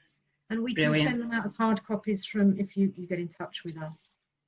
Okay, so that was a question somebody's just asked, what was the name of the pre-screening information booklet? So they'll just go online and pick that up. Yep. Okay, they're coming in lots of thanks, lots of positive feedback. I've taken some questions from earlier. If a woman contacts you after a high chance result of Down syndrome, how do you ensure they receive a balanced view of their options? Well, it's really talking through with her first what she knows about Down syndrome. We work very closely with the Down Syndrome Association. I know their chief executive, Carol Boyce, very well, and we make sure they go there to get good, accurate and up-to-date information about the condition. Then it's really working out with them how important it is for them to know if their baby has the condition before he or she arrives, either to prepare themselves or because they feel they might make decisions about the future of the pregnancy. And obviously we'll talk through what I haven't mentioned here because it's for another time, is whether they want to go down the route of having non-invasive prenatal testing for a more accurate assessment of the chance of their baby having the condition, or whether they do want to go down the route of having a yes/no diagnostic result from an invasive procedure. Thank you. Someone's commented, I always swore I'd never have a CVS until that situation occurred, and I wanted to know, especially with 2 young ones at home. So that's an interesting comment. And then another lovely one, Jane, ARC were invaluable to me when we were told my unborn daughter had severe abnormalities, and that's come from someone in the audience today, which I think is a tremendous feedback, especially today. I think that's lovely of the midwife, or really lovely. Just going back to the previous comment, I think I made the point, and I'd make it again, that it's such a difference between the abstract and the reality in these circumstances, and so that can be very difficult for them. They didn't expect to make the decisions they're making, and part of our work is just saying it's okay. It's very difficult to really know how you'll behave, what you'll do until you're in the reality of the circumstance. Yeah, thank you. Someone's made a comment using the medical word termination of pregnancy, and they comment, surely there must be a better way to say it. And glad that's come up. Really glad that's come up. It's a really interesting discussion this, because termination is a harsh and difficult word. But in my long experience of working with women and couples, one of the important things in enabling them to work through the experience and integrate the experience is to accept the reality of what happened. And we often use end the pregnancy, but we're often lobbied to soften the language, to use things like manage miscarriage or interruption always gets me because it suggests it starts again, or compassionate induction, for example. And compassionate induction is an interesting one, because if we're going to offer women choice of method and some women go down the surgical route, no way can you describe a 16-week D&E as a compassionate induction. So it immediately excludes those women. And so we will continue to use the word termination. It's not a nice word, but I think it's important. We tend to use end, as I say, but we'll still use that word because women need to accept that they've made that decision and gone through that in order to move forward from it. And I think it's, you know, the latest term really on social media, etc., is termination for medical reasons, or TFMR, which is used, and we used it too. But again, it's quite interesting because it's quite a broad term, that. And I suppose what we don't want to happen again is to encourage the stigma, is to make people feel ashamed to admit they made that particular decision to end their pregnancy. We could have another hour's discussion on that. I'm sure, yeah. Just a couple more comments before we go for our break. Thank you. ARC is a great source of support to us and to our families. Thank you, Jane. Such a wonderful discussion. Such a wonderful services for families. This was so informative. Thank you, Jane. Thank you. You'll see yourself. Oh, absolutely, yeah, absolutely. Great feedback from our lovely delegates. And there's more messages coming in. It's just going too fast for me to keep up with. So on that note, a huge thank you for taking time out today and sharing with us all of the fantastic work you're doing at ARC. And we can see the links to the websites. Yeah, please and keep in touch follow on. Follow you on Twitter, etc. So thank you very much, Jane. Take care. Thank you. In introducing Anne Velasco, who is head of the charity PANDAS Foundation. I'm just going to check. Annie, are you there? Hi, yes, can you hear me? Lovely. I can hear you. Steph, I always just like to check with Steph. Steph, are we doing okay with sound? Yeah, we're good. Thank you very much. Good to go. Welcome, and over to you.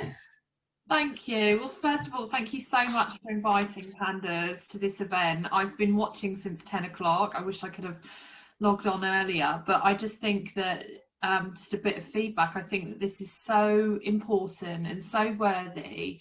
And the people that have spoken today have not only been so knowledgeable and professional, but it really does bring together within this arena, I suppose, how important collaboration is, because we all tie in and fit in with each other through the sadness and through the positives. So it's a really absolute pleasure to join, so thank you. So we're PANDAS Foundation, and that stands for Pre and Postnatal Depression Advice and Support Services. We are a foundation that's set up in June 2011, and the founder set up the foundation as a parent because she attended a mother and baby group and was really disappointed when she attended, because everyone was really happy and joyous, and she didn't quite feel like she fitted that mold. There was something different about how she felt in comparison to how she thought others were feeling. And over time, she did get a diagnosis of postnatal depression, and she saw, I suppose, a gap in the market for a mother and baby group for parents that actually did need support and didn't want to have the traditional mother and baby group. So PANDAS Foundation has been running for nearing 10 years, and we rebranded our charity last year, which was a huge, massive risk in the middle of a pandemic. And there was this huge chat about, should we change our name? Should we change our name?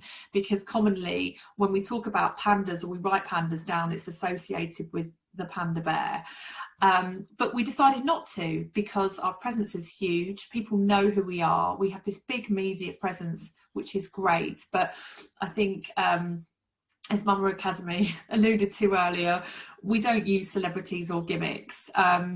We're kind of not interested in any exposure other than making sure that our services reach every single parent who needs us, because the parent is the true hero of the perinatal mental health journey, which is so vast. So we don't have any funding. We rely on donations to keep going. And we are significantly expanding, which I'll talk about in a moment, but we're also working on a strategy to maximise and broaden our support services to reach everyone that needs us. So we are the leading... Sorry to interrupt. Are you able to click start slideshow so we can see the full screen at the top of the page?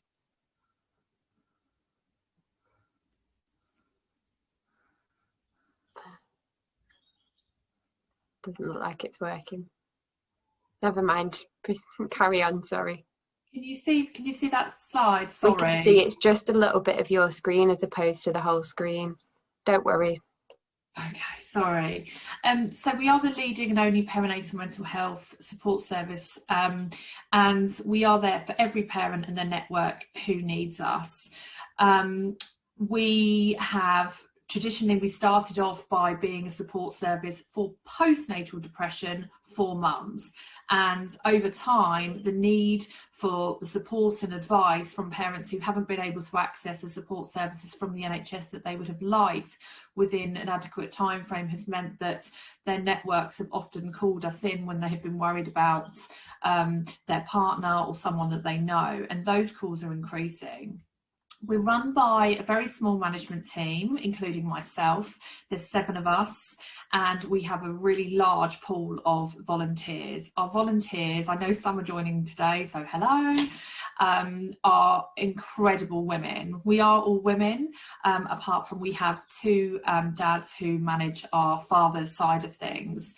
Our volunteers, and what makes us so different, is that our volunteers all have either lived, work or academic experience. So the majority of our volunteers are trainee midwives, health visitors. We have a number of obstetricians, doctors, gynecologists, and we have that real, although we don't give medical advice, we do have such a broad spectrum of knowledge and experience.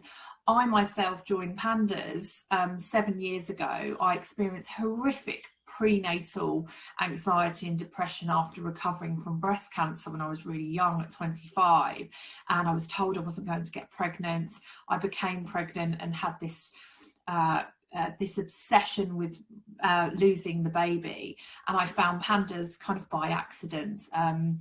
This was 7 years ago, and I rang up and I spoke to the helpline team, and they just listened. And I think sometimes we confuse communication with talking, and talking at people with actually sometimes what a parent wants to just what they really need is someone to listen and really understand and be able to relate to what they're going through.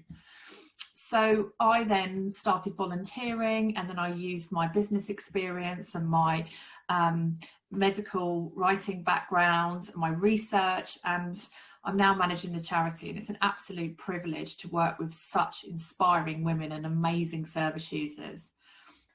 So the support services we offer are our free helpline, which is available Monday to Sunday, 11 AM until 10 PM. And that is manned by our volunteers with a safeguarding manager and a helpline manager.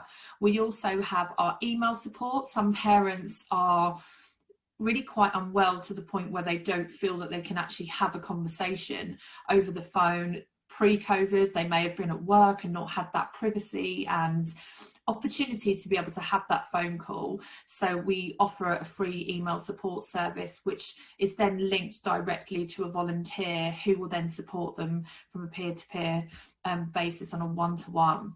We also have our closed communities, and we have a separate mothers group to a fathers group, and these cover parents from conception through to birth and beyond. And they're closed communities on Facebook whereby parents are offered a safe, closed, secure environment which is moderated by safeguarding managers 24/7 to discuss and share their experiences.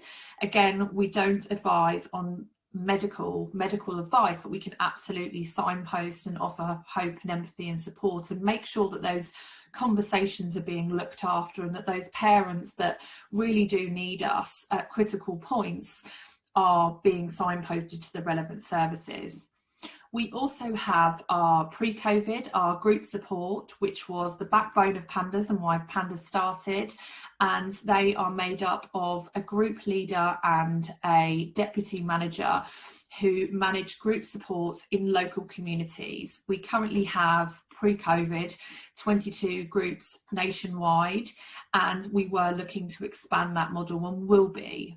We are part of the Mental Health Alliance as a registered member, and we're working with them on their Paint the Map Green. And those of you who are familiar with that, that is a map of England, Scotland and Wales, pointing out where the perinatal mental health support is poor and lacking, and where health visitors and midwives need that additional support of a signposting service such as us that act as an early intervention. So since COVID's come along, we've changed our model from face-to-face support, which is now illegal according to government legislation, and we've turned that into an online model.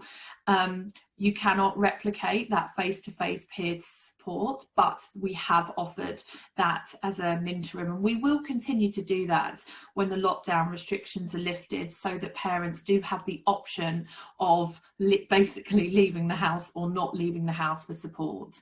And then we have our social media channels, which you may have seen online. They're very, very popular. We only offer motivational and positive pieces with true case studies. So we don't really use statistics because we don't find that that's helpful for our service users. What we really find is helpful are people talking about their experiences and being open and honest with them, but also offering coping mechanisms and resources that are downloadable from our websites, and working with other charities to really understand how we can offer the most broadest, wide spectrum of support that's available. So when a parent comes to us, they really find out about us through our social media presence, which is vast, and also through GP surgeries. We're trying to work closely with NHS England to communicate our services, because, as I say, we do act as an early intervention service for the NHS. There was a mental health crisis within the NHS pre-COVID, and I personally think, along with the trustees and our clinical advisory board, that will be very different to recover from after this pandemic. We love the NHS, we want to work with the NHS, we want to upskill and educate service users around what perinatal mental health is and the real broad spectrum of what that covers. It's not just postnatal depression, but we're also encouraging parents to come to us that don't have a diagnosis. You don't have to have a diagnosis to come to speak to PANDAS for support. The majority of parents that do approach us, or their networks or families, come to us because something doesn't feel quite right. So we know that after birth, there can be a 50 to 75% shift in emotions for many mothers, and the term baby blues is often referred to. As a charity, that's not a term that we encourage, because we feel that it can be covered up for something much more sinister. So we really try to make sure that every parent is free and able to talk about their emotions without it being instantly labelled. Any parent or network can contact us if they feel they're experiencing symptoms of perinatal mental illness or something doesn't feel quite right. So we support parents with low mood and anxiety, right through to parents who've been detained under the Mental Health Act. So the networks who we work with are midwives, health visitors, perinatal mental health teams. We work with safeguarding teams, so where we feel that there is an urgent safeguarding risk where a parent feels that they want to end their life and they have a plan and we've assessed that parent, we will then call a welfare check. So we work with a lot of local authorities as well, and we have very strict, long training for every person that joins PANDAS, so they feel completely confident in supporting that parent, right through from low mood and anxiety through to parents that really are at the end of their tether. Sadly, we still know that suicide is the #1 cause of death within the first year of maternity, and it really is a really dark and lonely illness, perinatal mental health. But we also know that recovery for every man and woman is completely possible.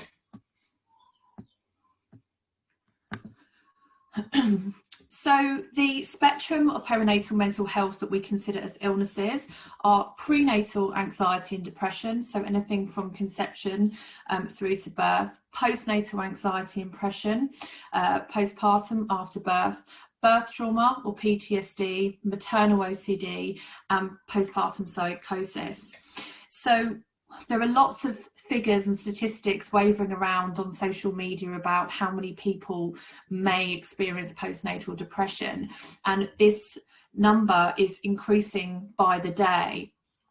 We know that women who may experience postnatal depression can now be up to 1 in 5, and that can apply to prenatal postnatal depression, prenatal anxiety and depression, and also postnatal anxiety and depression.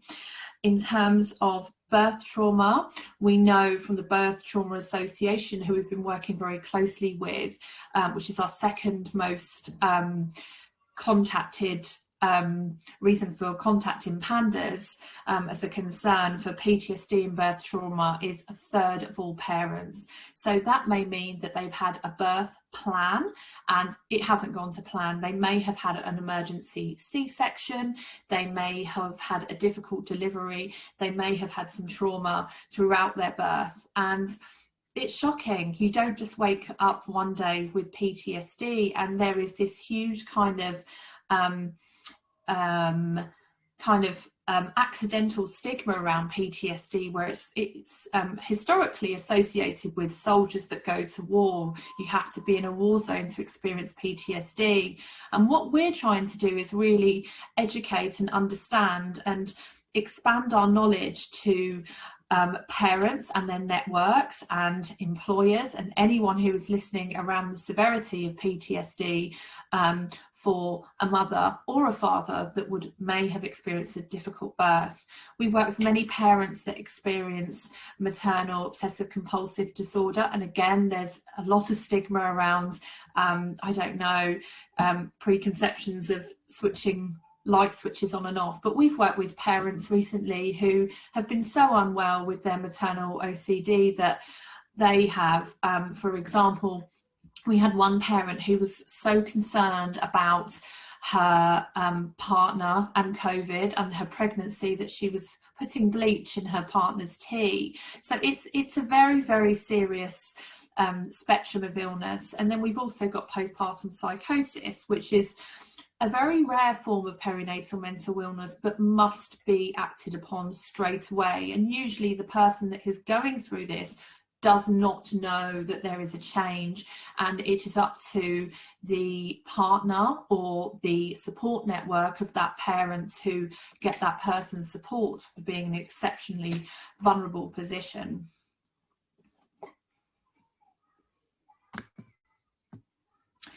So in the last 2 years, postnatal depression in fathers has become much more spoken about, which is fantastic, and it's become less stigmatized. We know that everyone is talking about mental health, it's very on vogue, and people are starting to speak more about perinatal mental health. And what's so helpful about our case studies, as in the parents that we have supported and parents that come to us and want to support our charity, is that when they speak about their experiences, it makes other parents come out of the woodwork and say, actually, I think I was going through that and I didn't get the support that I needed, or actually, I definitely went through that, or actually, I know someone that went through that. And we've learned from the amount of increase in fathers that have come to PANDAS through our helpline and through our fathers Facebook community, which now has over 500 members, that 1 in 10 fathers will experience perinatal mental illness. It's much more likely to be triggered from if their partner has been diagnosed with maternal perinatal mental illness, but symptoms can include sleep deprivation, low mood and anxiety, frightening thoughts, struggling to bond with the baby, and also PTSD. It's much, much more stigmatized in men. We know that men from our surveys have said that they find it much more difficult to talk about mental health, especially perinatal mental health in fathers. I remember personally being at an antenatal group 8 years ago, and a father talked about postnatal depression, and my reaction was horrific. I kind of shrugged it off and raised an eyebrow, and that really did me a favour, because it highlighted my own ignorance about the illness at the time, but also made me really want to sit up and take notice and do something about it, because I was an example of one of those people that had absolutely no knowledge and came to my own conclusions. We also very sadly know that suicide rates for men are much higher than women, and this is why we must encourage fathers to pick up the phone, talk to each other, talk to us, and get that support that they need early on. Maternal PND can induce perinatal mental illness and health in men, but also other kind of political and economical factors such as relationship issues, financial issues. Men talk quite openly about loss of identity and wanting to understand their role and what that means as going from potentially partner or husband to now dad, and what that looks like. We know for both parents through our surveying that parents feel that they can quite easily lose their identity from the moment that they go for their 7-week check on conception, and they're referred to in some cases as mum or dad as opposed to their name, and that can add challenge and again confusion to parents. So we wanted to do a bit about COVID because it really has had a positive but also negative impact on our charity. So when COVID, as I'm sure every charity and person who's watching this, was kind of announced and lockdown was announced, we had to very quickly change our strategy. As a peer-to-peer support charity working with vulnerable adults, we had no idea this was going to happen, but we were absolutely overwhelmed by the support. In terms of our fundraising, we succeeded and tripled the amount of fundraising, and that was because of what happened was within the first lockdown, everyone suddenly had something in common, and that was understanding anxiety, not feeling in control, not being able to plan ahead, not expecting the birth to be the dreamy experience that they had planned. And that really changed our strategy in terms of how we would work with parents and how we would adapt our support. So we know that changes, we know that the NHS and health services are absolutely there and working so hard to provide the support for every parent that needs them, but we also know the communication has changed. So different appointments in terms of maternity and health visiting, the communication may have changed. There may have been less frequent, what we're hearing from our parents is less frequent appointments. The communication is still there, but is meaning that parents are feeling less likely to talk about how they're feeling. We absolutely know that the 6-week check after having a baby is one of the most, if not the most important time for a parent to talk about their feelings. And we really do hope that this will be a continued talking point to talk about perinatal mental illness. We know that COVID and the impact that this has had on parents have been around concerns about not being able to attend antenatal classes, not meeting other parents, changes to birth plans, irregularity of clinics, and anxiety of bringing a new baby into a national pandemic.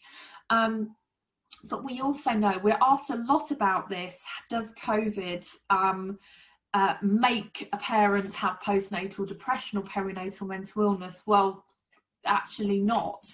But what we do know is that the coping mechanisms that parents have been using pre-COVID, such as face-to-face support, getting rest through asking for help and support from a support network if they have one, aren't able to use those coping mechanisms anymore. So therefore the trigger points around sleep deprivation, not having that social engagement, has really emphasized existing mental health problems, which has then triggered and progressed into something further in terms of perinatal mental illness.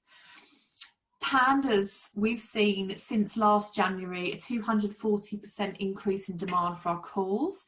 Our helpline is very, very busy, and we're very, very lucky that we have such talent and such kindness from all of our volunteers who literally balance their own work and their own families alongside supporting these vulnerable adults that need us.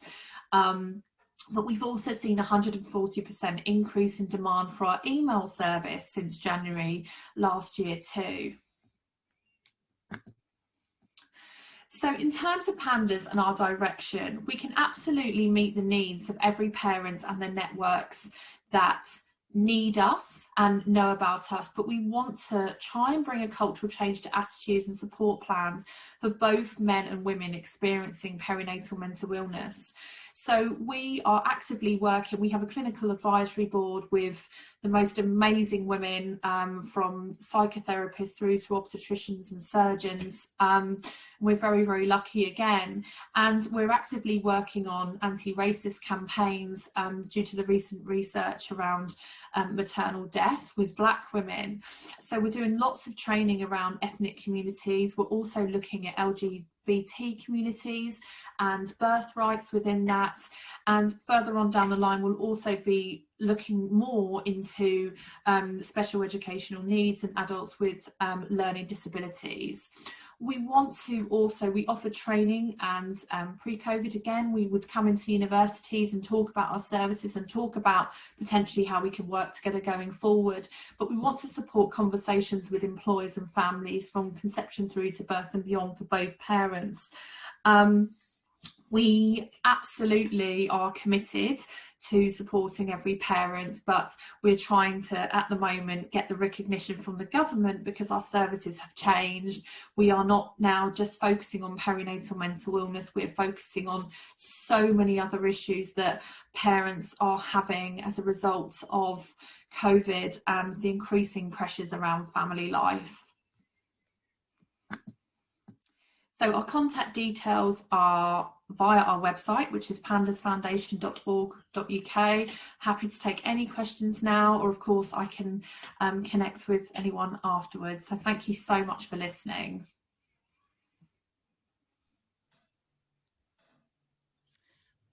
Thank you, Annie. That was absolutely brilliant. I think there's a few of us in shock at the data you've just presented in terms of 200, because that's one of the questions that's in the chat line there. Have you noticed an increase since COVID? But 240% on calls, and was it 140% on emails? That's unbelievable.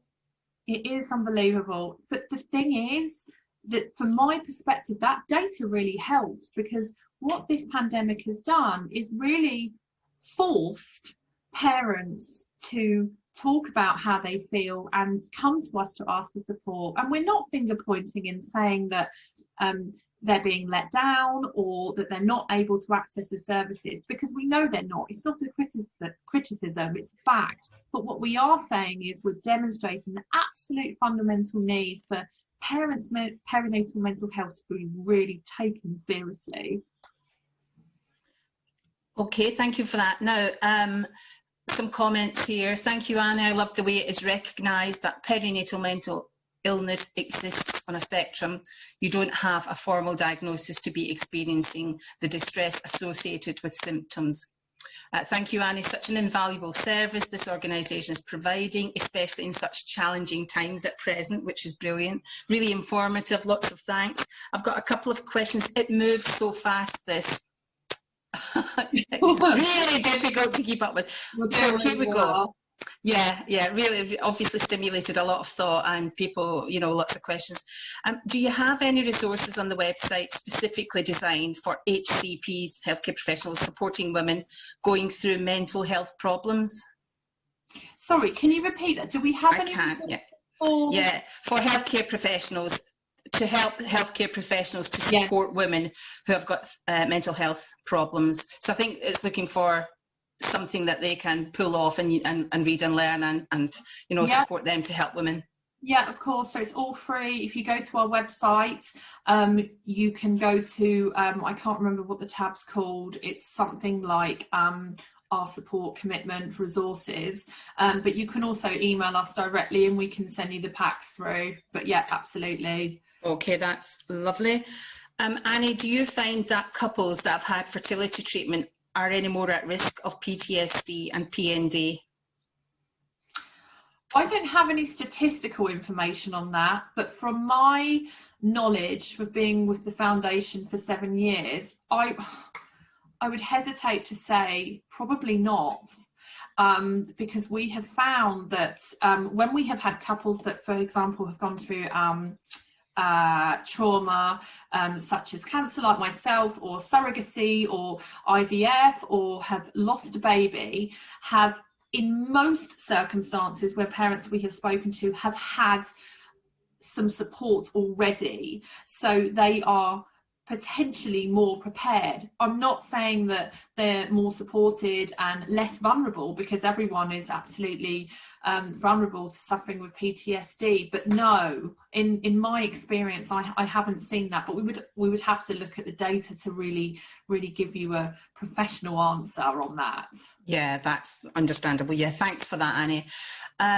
More positive feedback. Thank you so much. This is really informative, eye-opening statistics, really valuable to know that there is support out there for those who need it. Someone else has commented, my husband definitely recognises now that he had postnatal depression after the birth of our daughter. And although I recognised it, it wasn't recognised by healthcare professionals or society so much then. So obviously this is someone that's got older children.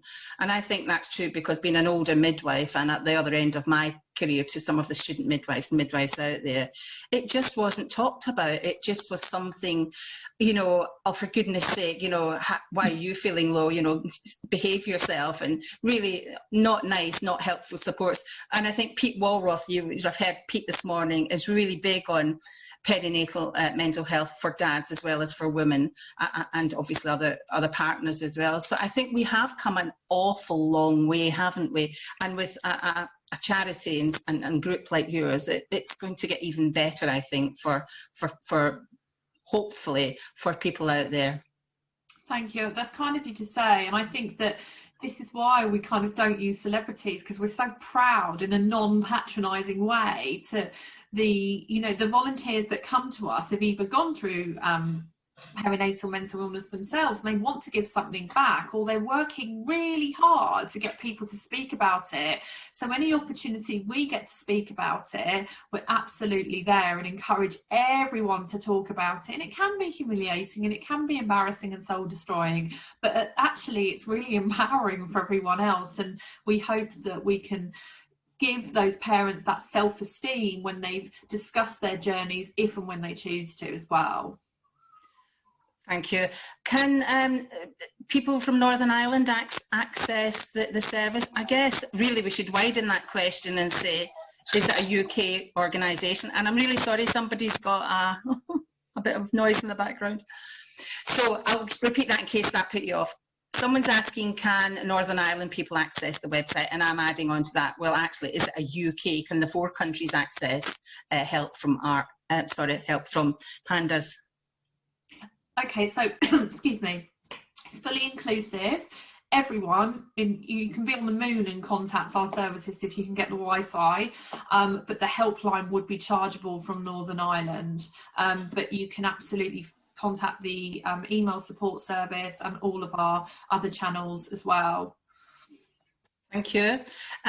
Thank you, Annie. I had no idea your charity existed, so that's really helped somebody who's very happy.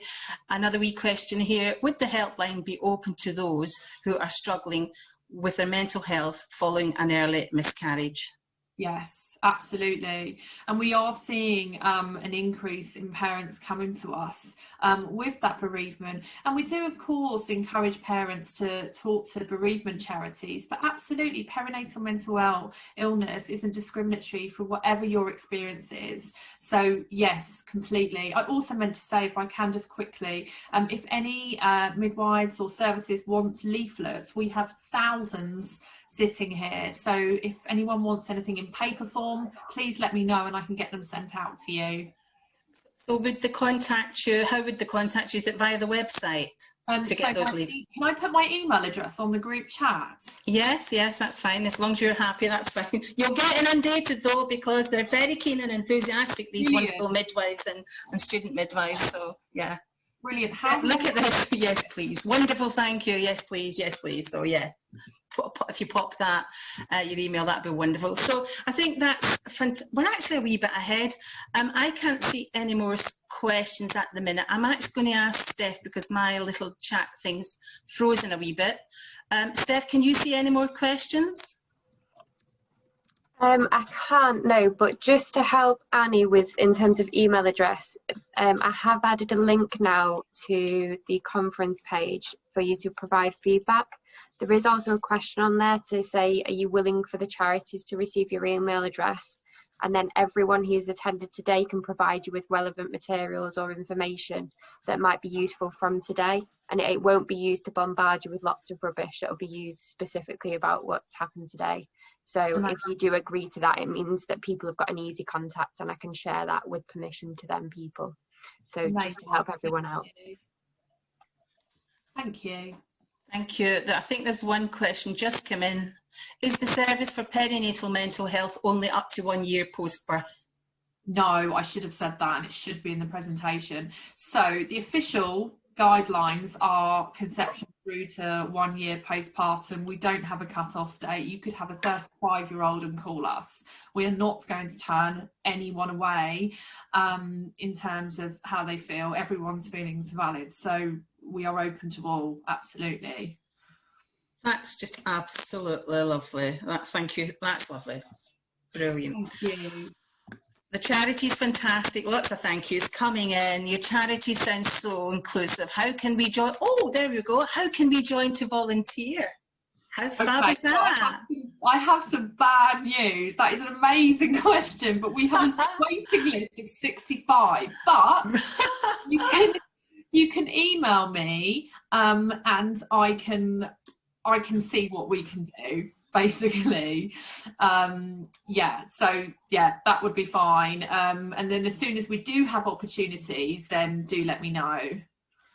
And midwives and student midwives are so fantastic on social media, aren't they? So if they follow you on social, like I follow you on social media, then you can do the retweets, the likes and the sharing, can't you? So that in itself is just worth the weight in gold. Absolutely. So absolutely, yeah, not just social media, they are just, yeah, everything. Brilliant. Okay, well, thank you so much, Annie. That was yeah, thank you so much for inviting me along. I'm not really quite sure how I follow all of the amazing speakers that we've seen today, but it's been fascinating to hear everyone and just to see what support and knowledge and awareness is out there. So I will try and match up to that, although I'm not quite sure I can. So this is me. I'm Sarah. I'm the founder of PEEPS. So we set it up, me and my husband started it a couple of years ago, and I'm now the charity manager. So my background is in human resources. I don't have any formal qualifications. All you medical people wow me. I don't have qualifications in the world of not-for-profit, and I don't have qualifications in being a public speaker, but my motto is let's wing it. So we will see how we get on. But I feel really privileged that we can be part of today and share a little bit about what we're doing. So if we start at the beginning, our daughter Heidi was born in March 2015, so it was her 6th birthday on Monday, and she was born on Mother's Day, which was amazing. I was actually induced, so I was 40 plus 11, with a very straightforward pregnancy and no reason to feel that anything untoward could possibly happen. Unfortunately, she experienced a HIE event, so she went without oxygen within the first hour of being born. It later transpires that she had a sudden unexpected collapse, but we weren't aware of that at the time. So within minutes, our world was turned upside down. Heidi had to be resuscitated, and she was then transferred to a different neonatal unit from me for cooling treatment. The care was amazing. We can't fault it. And after 8 weeks in hospital, having transitioned from neonatal to the children's unit, we were finally able to come home. She was tube fed. She was on oxygen. She was having seizures. It wasn't really what I had planned for the start of my maternity leave, and I didn't really know what was going to hit me when we came home and we left that secure bubble of neonatal. We talk to other parents now, and lots of us say the same thing, that as much as nobody would want to have a baby in NICU, when you're in there, it is such a safe world. We were told that you had the best babysitters ever, because you knew that when you weren't there, as hard as it was to leave your baby, that they were being really well looked after. And the reality was that we came home and we felt very much on our own. Again, like many other parents, we just wanted to know if she was going to be okay. And we were trying to jump too far ahead and think of the what ifs. And we also had to relive our story quite a lot. So every time we saw a health visitor, every time we saw a physiotherapist, every time we saw speech and language, they were asking what happened. People presumed that Heidi was preterm because she'd been poorly, and we also found that a lot of people just didn't know what HIE was. We didn't, and naively I thought that because we'd got to full term that things would have been okay. So we were home and the fun started. We spent the rest of that year just kind of settling in and adjusting, and I tried to enjoy my baby because I forgot to do that. I just felt that things were too medical and too frightening. But some good advice from some parents that I found on a Facebook group really helped, just to say we had a baby and we were to celebrate that. But just as my maternity leave was coming to an end, Heidi was admitted to Manchester Children's Hospital for a 4-week assessment because she had really bad reflux. She was having seizures, her oxygen requirements were just increasing, and she wasn't in a good way at all. Again, we had some brilliant care, and the team there, after a couple of weeks assessing, told us that they recommended that she had a tracheostomy. Not what we wanted.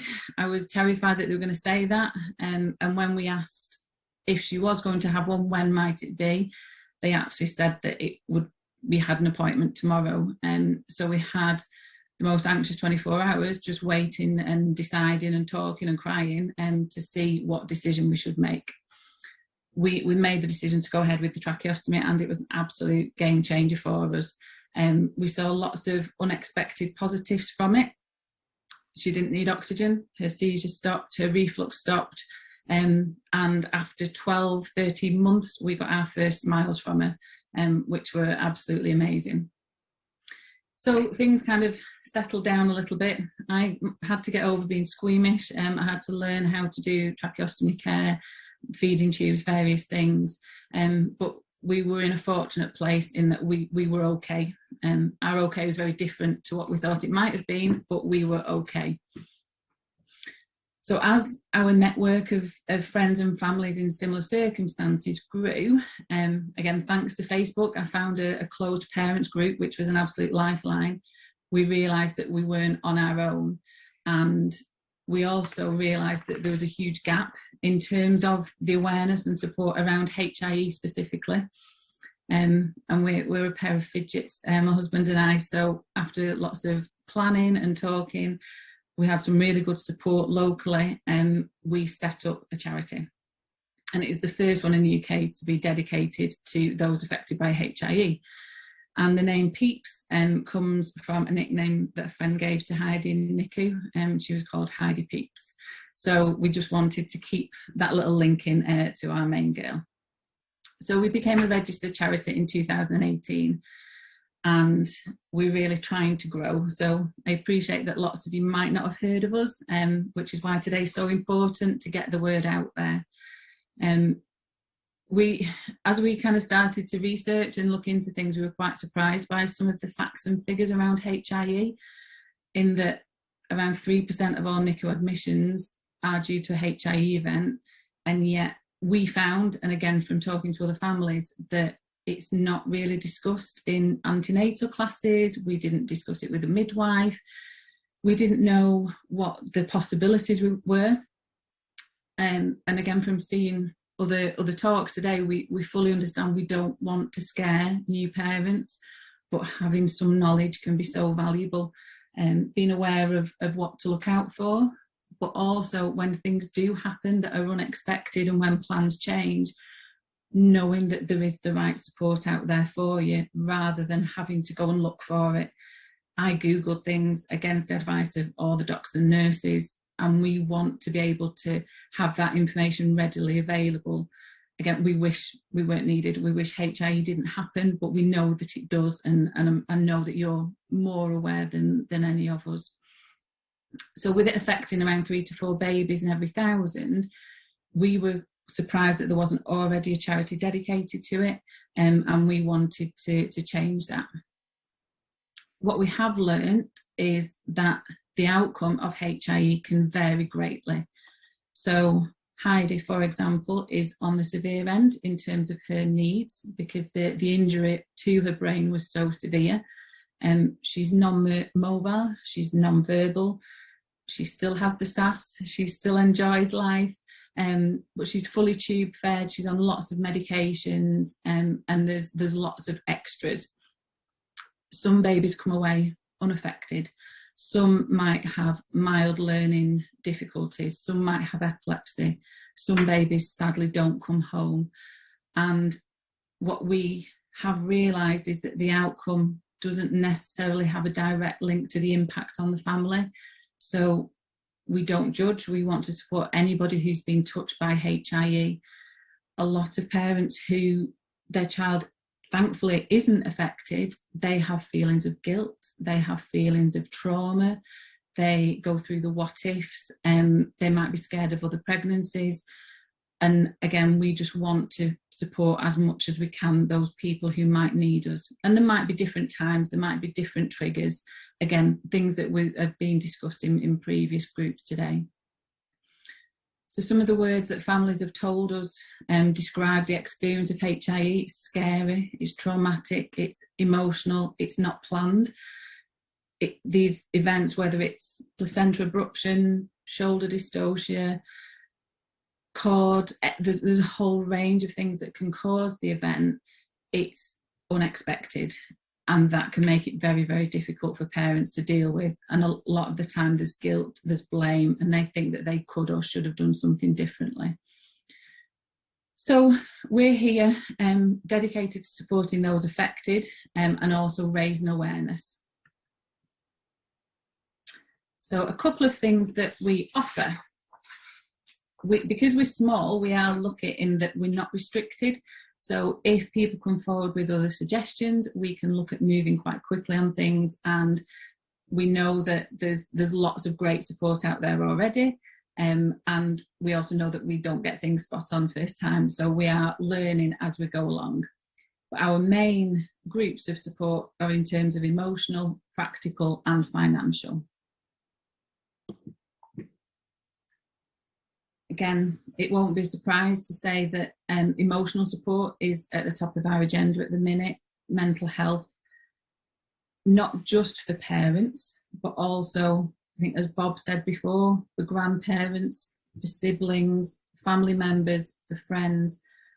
We didn't really realise until after the event just kind of the ripple effect that Heidi's injury had, and other families have said the same thing, on that wider circle. So we're not just there for the parents, we are there for the people who are touched by HIE in some way. COVID has had a huge impact on us and our families. Many of them are shielding clinically vulnerable children. Lots of us have been in isolation for the past 12 months, and usual support offerings just aren't available in the same way. Whether that's access to schools, carers, respite, face-to-face appointments, counselling, everything.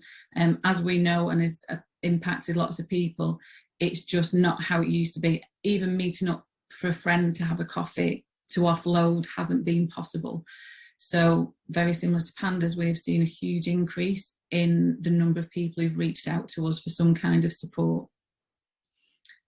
The different options that we have, we offer peer support. So we have a couple of volunteers who are mums and dads who've experienced HIE, and they can offer support, whether it's over phone or email or Zoom, just to let people know that they are there and that they're not on their own. Again, when we can, this will be face-to-face, but obviously restrictions at the minute are causing some challenges, shall we say. We also access and fund counselling and EMDR therapy.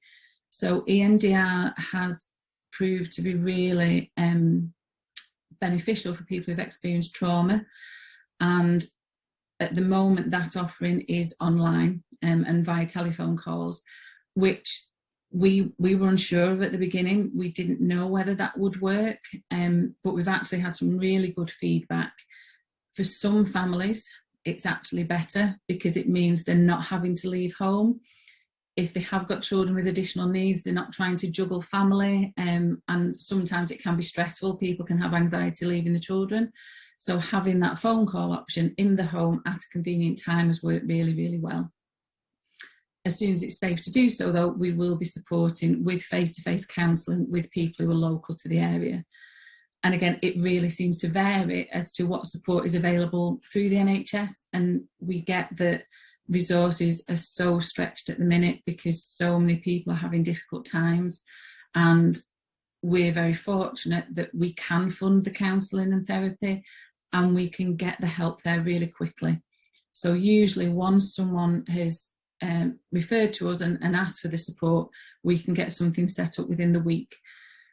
And we feel really strongly about this because we think that sometimes asking for help is the absolute hardest thing, and once someone has plucked up the courage and being able to do that, we want to get moving as quickly as we can and keep that momentum for them, and obviously get the help in as quick as we can. Last year we also sent out some little packs of calm. So these were just letterbox gifts to our families to let them know that they aren't on their own. Things don't have to be expensive, it's the thought, it's the sentiment behind it, and again signposting to the support and help that's out there if people need it. We also launched our parent referral scheme last year. Before that, we had been sending out information and we had been doing different things on social media, but we weren't really contacting parents and we didn't have a track of how many parents we were supporting. So we set up a really quick referral form that either parents can fill out themselves at any stage. So it doesn't have to just be in neonatal or children's hospital. It can be for those people who have older children or families who've experienced bereavement a couple of years down the line if they want additional support with that. The form comes into us, it's really simple, or healthcare professionals can complete it as well, obviously having discussed it with the family. We then contact them, find out what the relevant support is. For some people, they just want to have monthly updates to know what's going on or anything that might be of interest. Other people want more regular contact, or again to tap into some of the support that we can offer for individuals. And most recently we've launched the HIE Dads Hub. It's a closed parent group on Facebook. Again, we were getting feedback, interestingly, from partners, from mums, to say that dads were really struggling, and they didn't feel that they were perhaps comfortable to share things in an open forum. So we set up the closed group so that they had a safe space to offload, share stories, encourage each other, and just to open up during such challenging times. So practical support. I'm hoping some of you might have seen our parent packs that we have for neonatal units. They are tote bags that go out to the units, and over the last 12 months we've sent out 300 packs. They've got some comfort items in them, water bottle, teas and coffees, hand cream and lip balm, the absolute essentials anyone will tell you for neonatal stays. And we've also got bespoke milestone cards, which we feel really strongly about. So these were designed by a HIE dad. We'd asked him to do some designs for us because, again, from our experience and shared experience with other families on different journeys, but with some common themes, we found that the usual milestone cards, or traditional milestone cards, just, they didn't work for us. So, for example, for Heidi, it wasn't relevant to say that she'd rolled over, or she'd sat up, or she'd had her first bottle, because she's always been tube fed. But we really didn't want our families to miss out on celebrating and having, I don't like the word normal, but having a little bit of normality, because being in neonatal unit just isn't what anyone had in mind. So we have things like, today I had my first story, or my dad fed me for the first time, my mum fed me for the first time. That might be breastfeeding for some, it might be tube feeding, it might be bottle feeds. But again, it's just to try and make things as inclusive as possible and to have some nice things in amongst the medical things. We also offer signposting and information. There's amazing charities out there. There's fantastic community groups. We are not trying to reinvent the wheel. We are not, we're not precious about who supports. We always say that as long as a family who needs support gets it, we don't mind where it's from. So if someone already has something fantastic set up, and we've seen from today that that's already out there, we will happily signpost and share that for that family so that they don't have to go and look for it. And we also share information. So again, we're growing but information around HIE or some of the ongoing medical conditions that could come as a result of that. There's also information around benefits, because we always say you don't know what you don't know. And again, a lot of the time we find things out by accident or from a conversation or a snippet of information. You know, we want to make life as easy as possible for our families. We also offer training. This is in different formats. So we've done some mental health first aid training for our families. For those children who go on to have complex needs, so like Heidi, no one teaches you how to do things, no one does manual handling training, and there's feedback that really for parents, things like manual handling, postural care, all the things that healthcare professionals rightly get, it would be great for us parents to know that we're doing the right thing and supporting as much as possible. So we picture on there as well, we do some resources. So that one is a little bit about me. Again, we find that understandably in hospitals, sometimes you've got to repeat a lot of information, or if you have regular hospital visits, it's going over the birth, it's going over medication. So we just do these resources so people can have one sheet, keep it in the change bag or the handbag, just to make things a little bit easier so you're not trying to remember and recite information. We also offer financial support. and having a poorly baby or a child with additional needs can be really expensive. So one of the things we offer is equipment for, funds for equipment up to £400. So you might have seen there's things like a Firefly go-to seat that gives support for children who might not have core stability. It could be for wheelchairs, it could be for bits of kit for physiotherapy.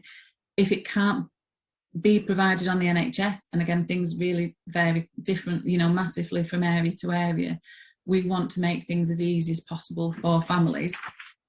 And it's hard for people to ask for help. So we are really proud to say that our application form is needs tested, not means tested. So if that child needs something and it's not available while we have the funds, and as long as they meet the criteria, we will support them. And again, we can be really flexible as to what it is. It's about inclusion, it's about enjoying life, and it's about making things as accessible as possible for that family. We also offer support in times of financial hardship and help with things like travel and accommodation costs. So an example of when we've done this was a family who was staying in neonatal, and they'd been able to use one of the family rooms at the unit, and it was a good sign that their baby was getting better and on the way to moving, but they had to vacate that room for another family, which they completely understood. Obviously it was very much needed, but it meant it was a real long journey for them, and they were quite anxious leaving the child. So we supported with hotel accommodation for a few nights while they did that transition. And again, we can always look at, if you do have families who have some challenges like that, if they're affected by HIE, please get in touch, and we will always look to support where we can. And these are just a few pictures of our fabulous kiddies that we have supported with equipment funds. And I think the smiles say it all. It's amazing when we see the difference that things can make. And again, these families, they're not asking a lot. It is something as simple as secure seating so that their child can be at the same level as the peers, so that they can access the siblings or sit safely in a shopping trolley. And it's just lovely when families feed back to us to show us the pictures. And I think hopefully you'll agree there's some beauties on there. So just a little bit about how we work. So as I said, we are a small charity, but we are growing, and we really want to grow.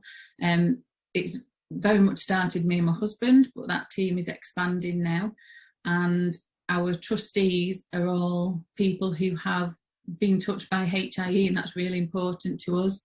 So either as mums or dads affected by HIE. We've also got healthcare professionals or people within their professional line of work and have supported families. So that's really kind of core, one of our core values. We get it, and we always want to get it, and we want to make sure that those people who are supporting our charity are fully involved in that and fully aware of that. It's that personal touch, and making sure that we always care and that we're non-judgmental. Like I said earlier, the impact of HIE is going to be different for everybody.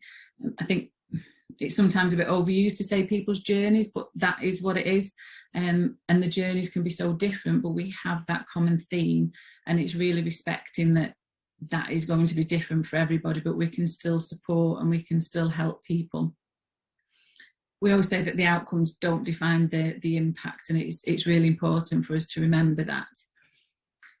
Collaboration is key for us, so events like today are fabulous to listen to other people and to share what we're doing.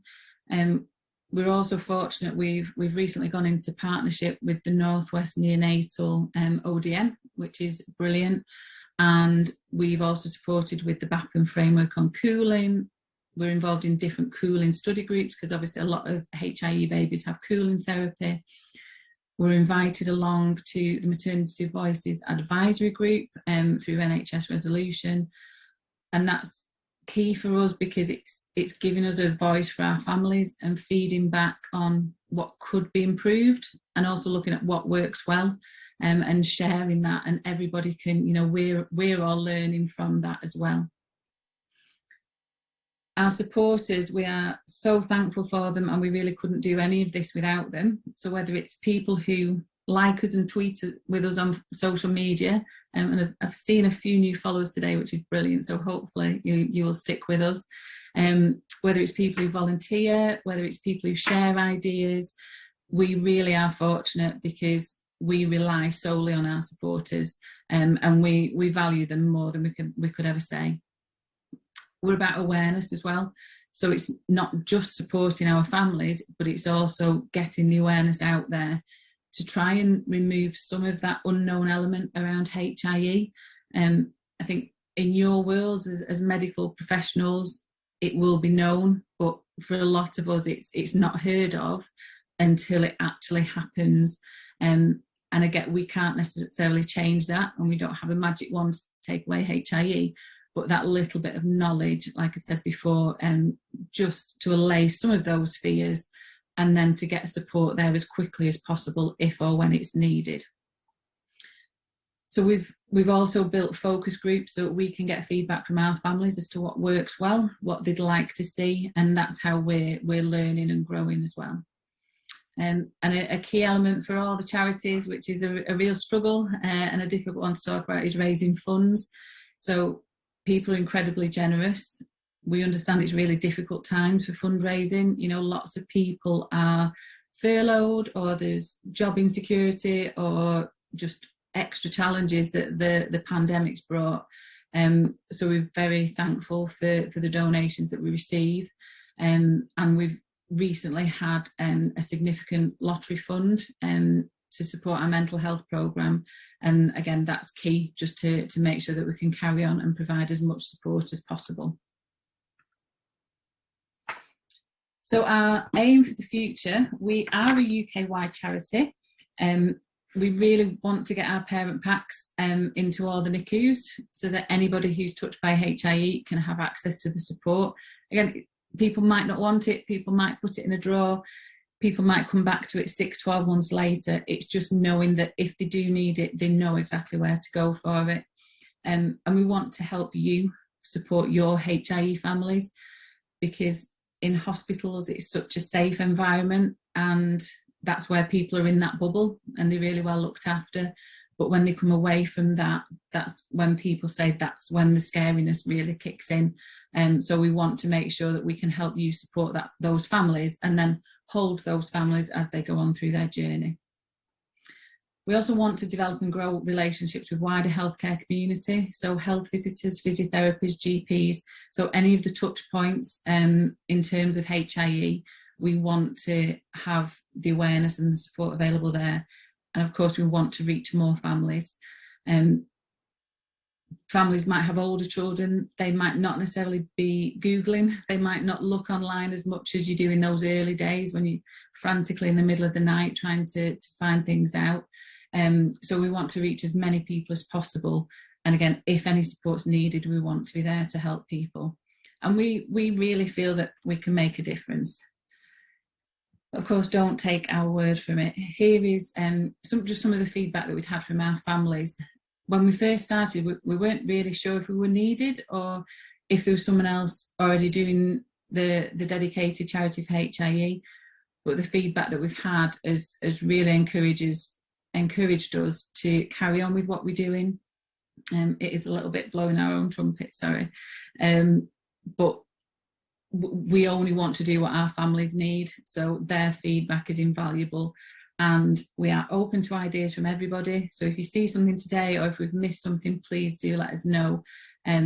We are work in progress. Like I said, we're not going to get things spot on all the time, but if we can make a difference and change something for one family, then we will be really happy with that. If you would like to get involved, a little bit of a promotion, we have the HIE Awareness Day coming up on the 4th of April. So this is the 3rd year that we've run it now. Last year we didn't really push it a lot. It just didn't feel right because it was the start of the pandemic, and clearly hospitals and everybody really had different priorities. So it was a very low-key event last year. This year we're going a little bit further with it. So we do now #HeardOfHIE. So we do have cards. If you would like any of these sending out and you get some sunflowers with them, please get in touch. And the idea is that on the 4th of April, which this year falls on Easter Sunday, we hit social media and we get the awareness and we get people talking about HIE. You can also make a pledge for PEEPS. It doesn't have to be fundraising, but clearly that's lovely. But if you'd like to do something, you can set your own challenge for that month from the 4th of April. Again, all the details are on the website, or please feel free to email me. Any excuse for a picture of Heidi, slightly more grown up than the one on the first picture, sporting our Facebook frame for the Awareness Day.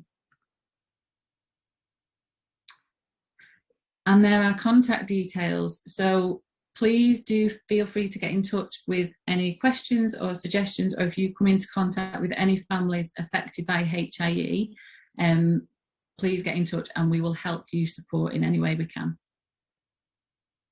Thank you.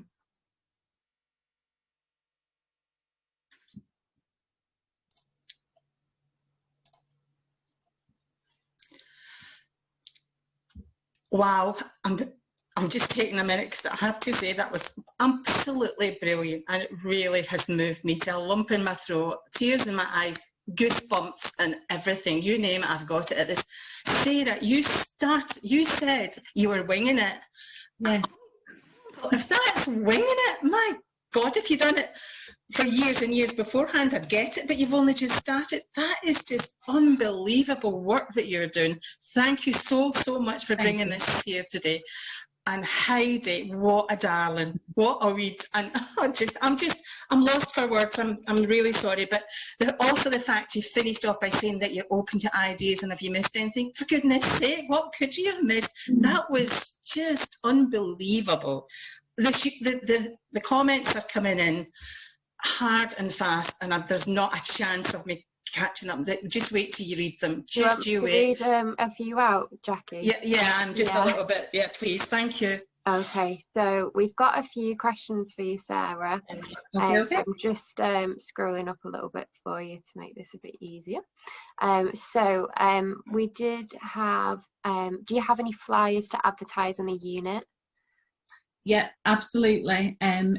We will be uploading them onto the website, but if people want to drop me an email, we can send information out. I should have explained a little bit more. So with parent packs for units, they can contact us and have a box in if they've got room to store, say, a box of 5. So they're to hand for any families that come in. They're for anyone, it doesn't matter. So HIE grade 1 to 3, it doesn't matter what grade, they're for anybody. So if any units haven't got them, I can email around the details of how to order them. We can get those out to people. We've got leaflets, we've got some posters. So yeah, absolutely, we can get info out to people, and that's what we want to do. Does your support extend to the Channel Islands and Guernsey? Yes.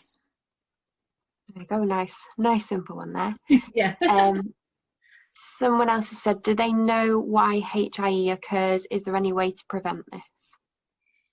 So I think that's a whole other presentation. There's so many different reasons.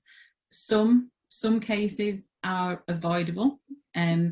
Some cases, like I said, it could be shoulder dystocia, it could be cord prolapse. There's a whole range of things. And I think that's a really hard thing, that sometimes parents don't get the answers.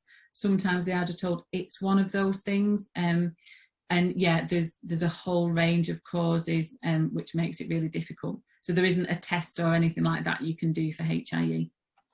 The only other question that I can see that hasn't already been answered is, do you know how many babies die because of HIE? I will double check the figures. My understanding is that it's between 25 and 50% of the severe cases end in babies dying. Yeah. And of that, there's then a significant proportion, those that survive are severely affected and would go on to develop disabilities. That looks like all of the questions that I can see. That there's a couple, but they have been definitely answered, so I'm not going to repeat them again. Thank you. And as I've said, everyone will be given an opportunity to say, yes, my email can be given to this charity, and they will send this information to you of like, this is our website, this is our email. So if you do want all of that, we can make sure it gets to you very easily by just saying yes on your feedback.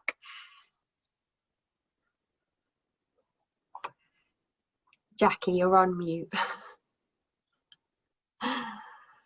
Thank you, Steph. Thank you, Sarah. Thank you very much indeed. That was wonderful. What an amazing day it's been. It's just been, and it's gone really fast, and it's been, you know, so informative, inspirational, wonderful. Been lots of passion, compassion, kindness, caring, love. All you can just feel it coming through the screen. It's been absolutely amazing. And it's been a privilege to be here. And as patron of Beyond Bea, I can't tell you how proud I am and how privileged I feel to be involved in all this fantastic work, collaborating with these wonderful charities.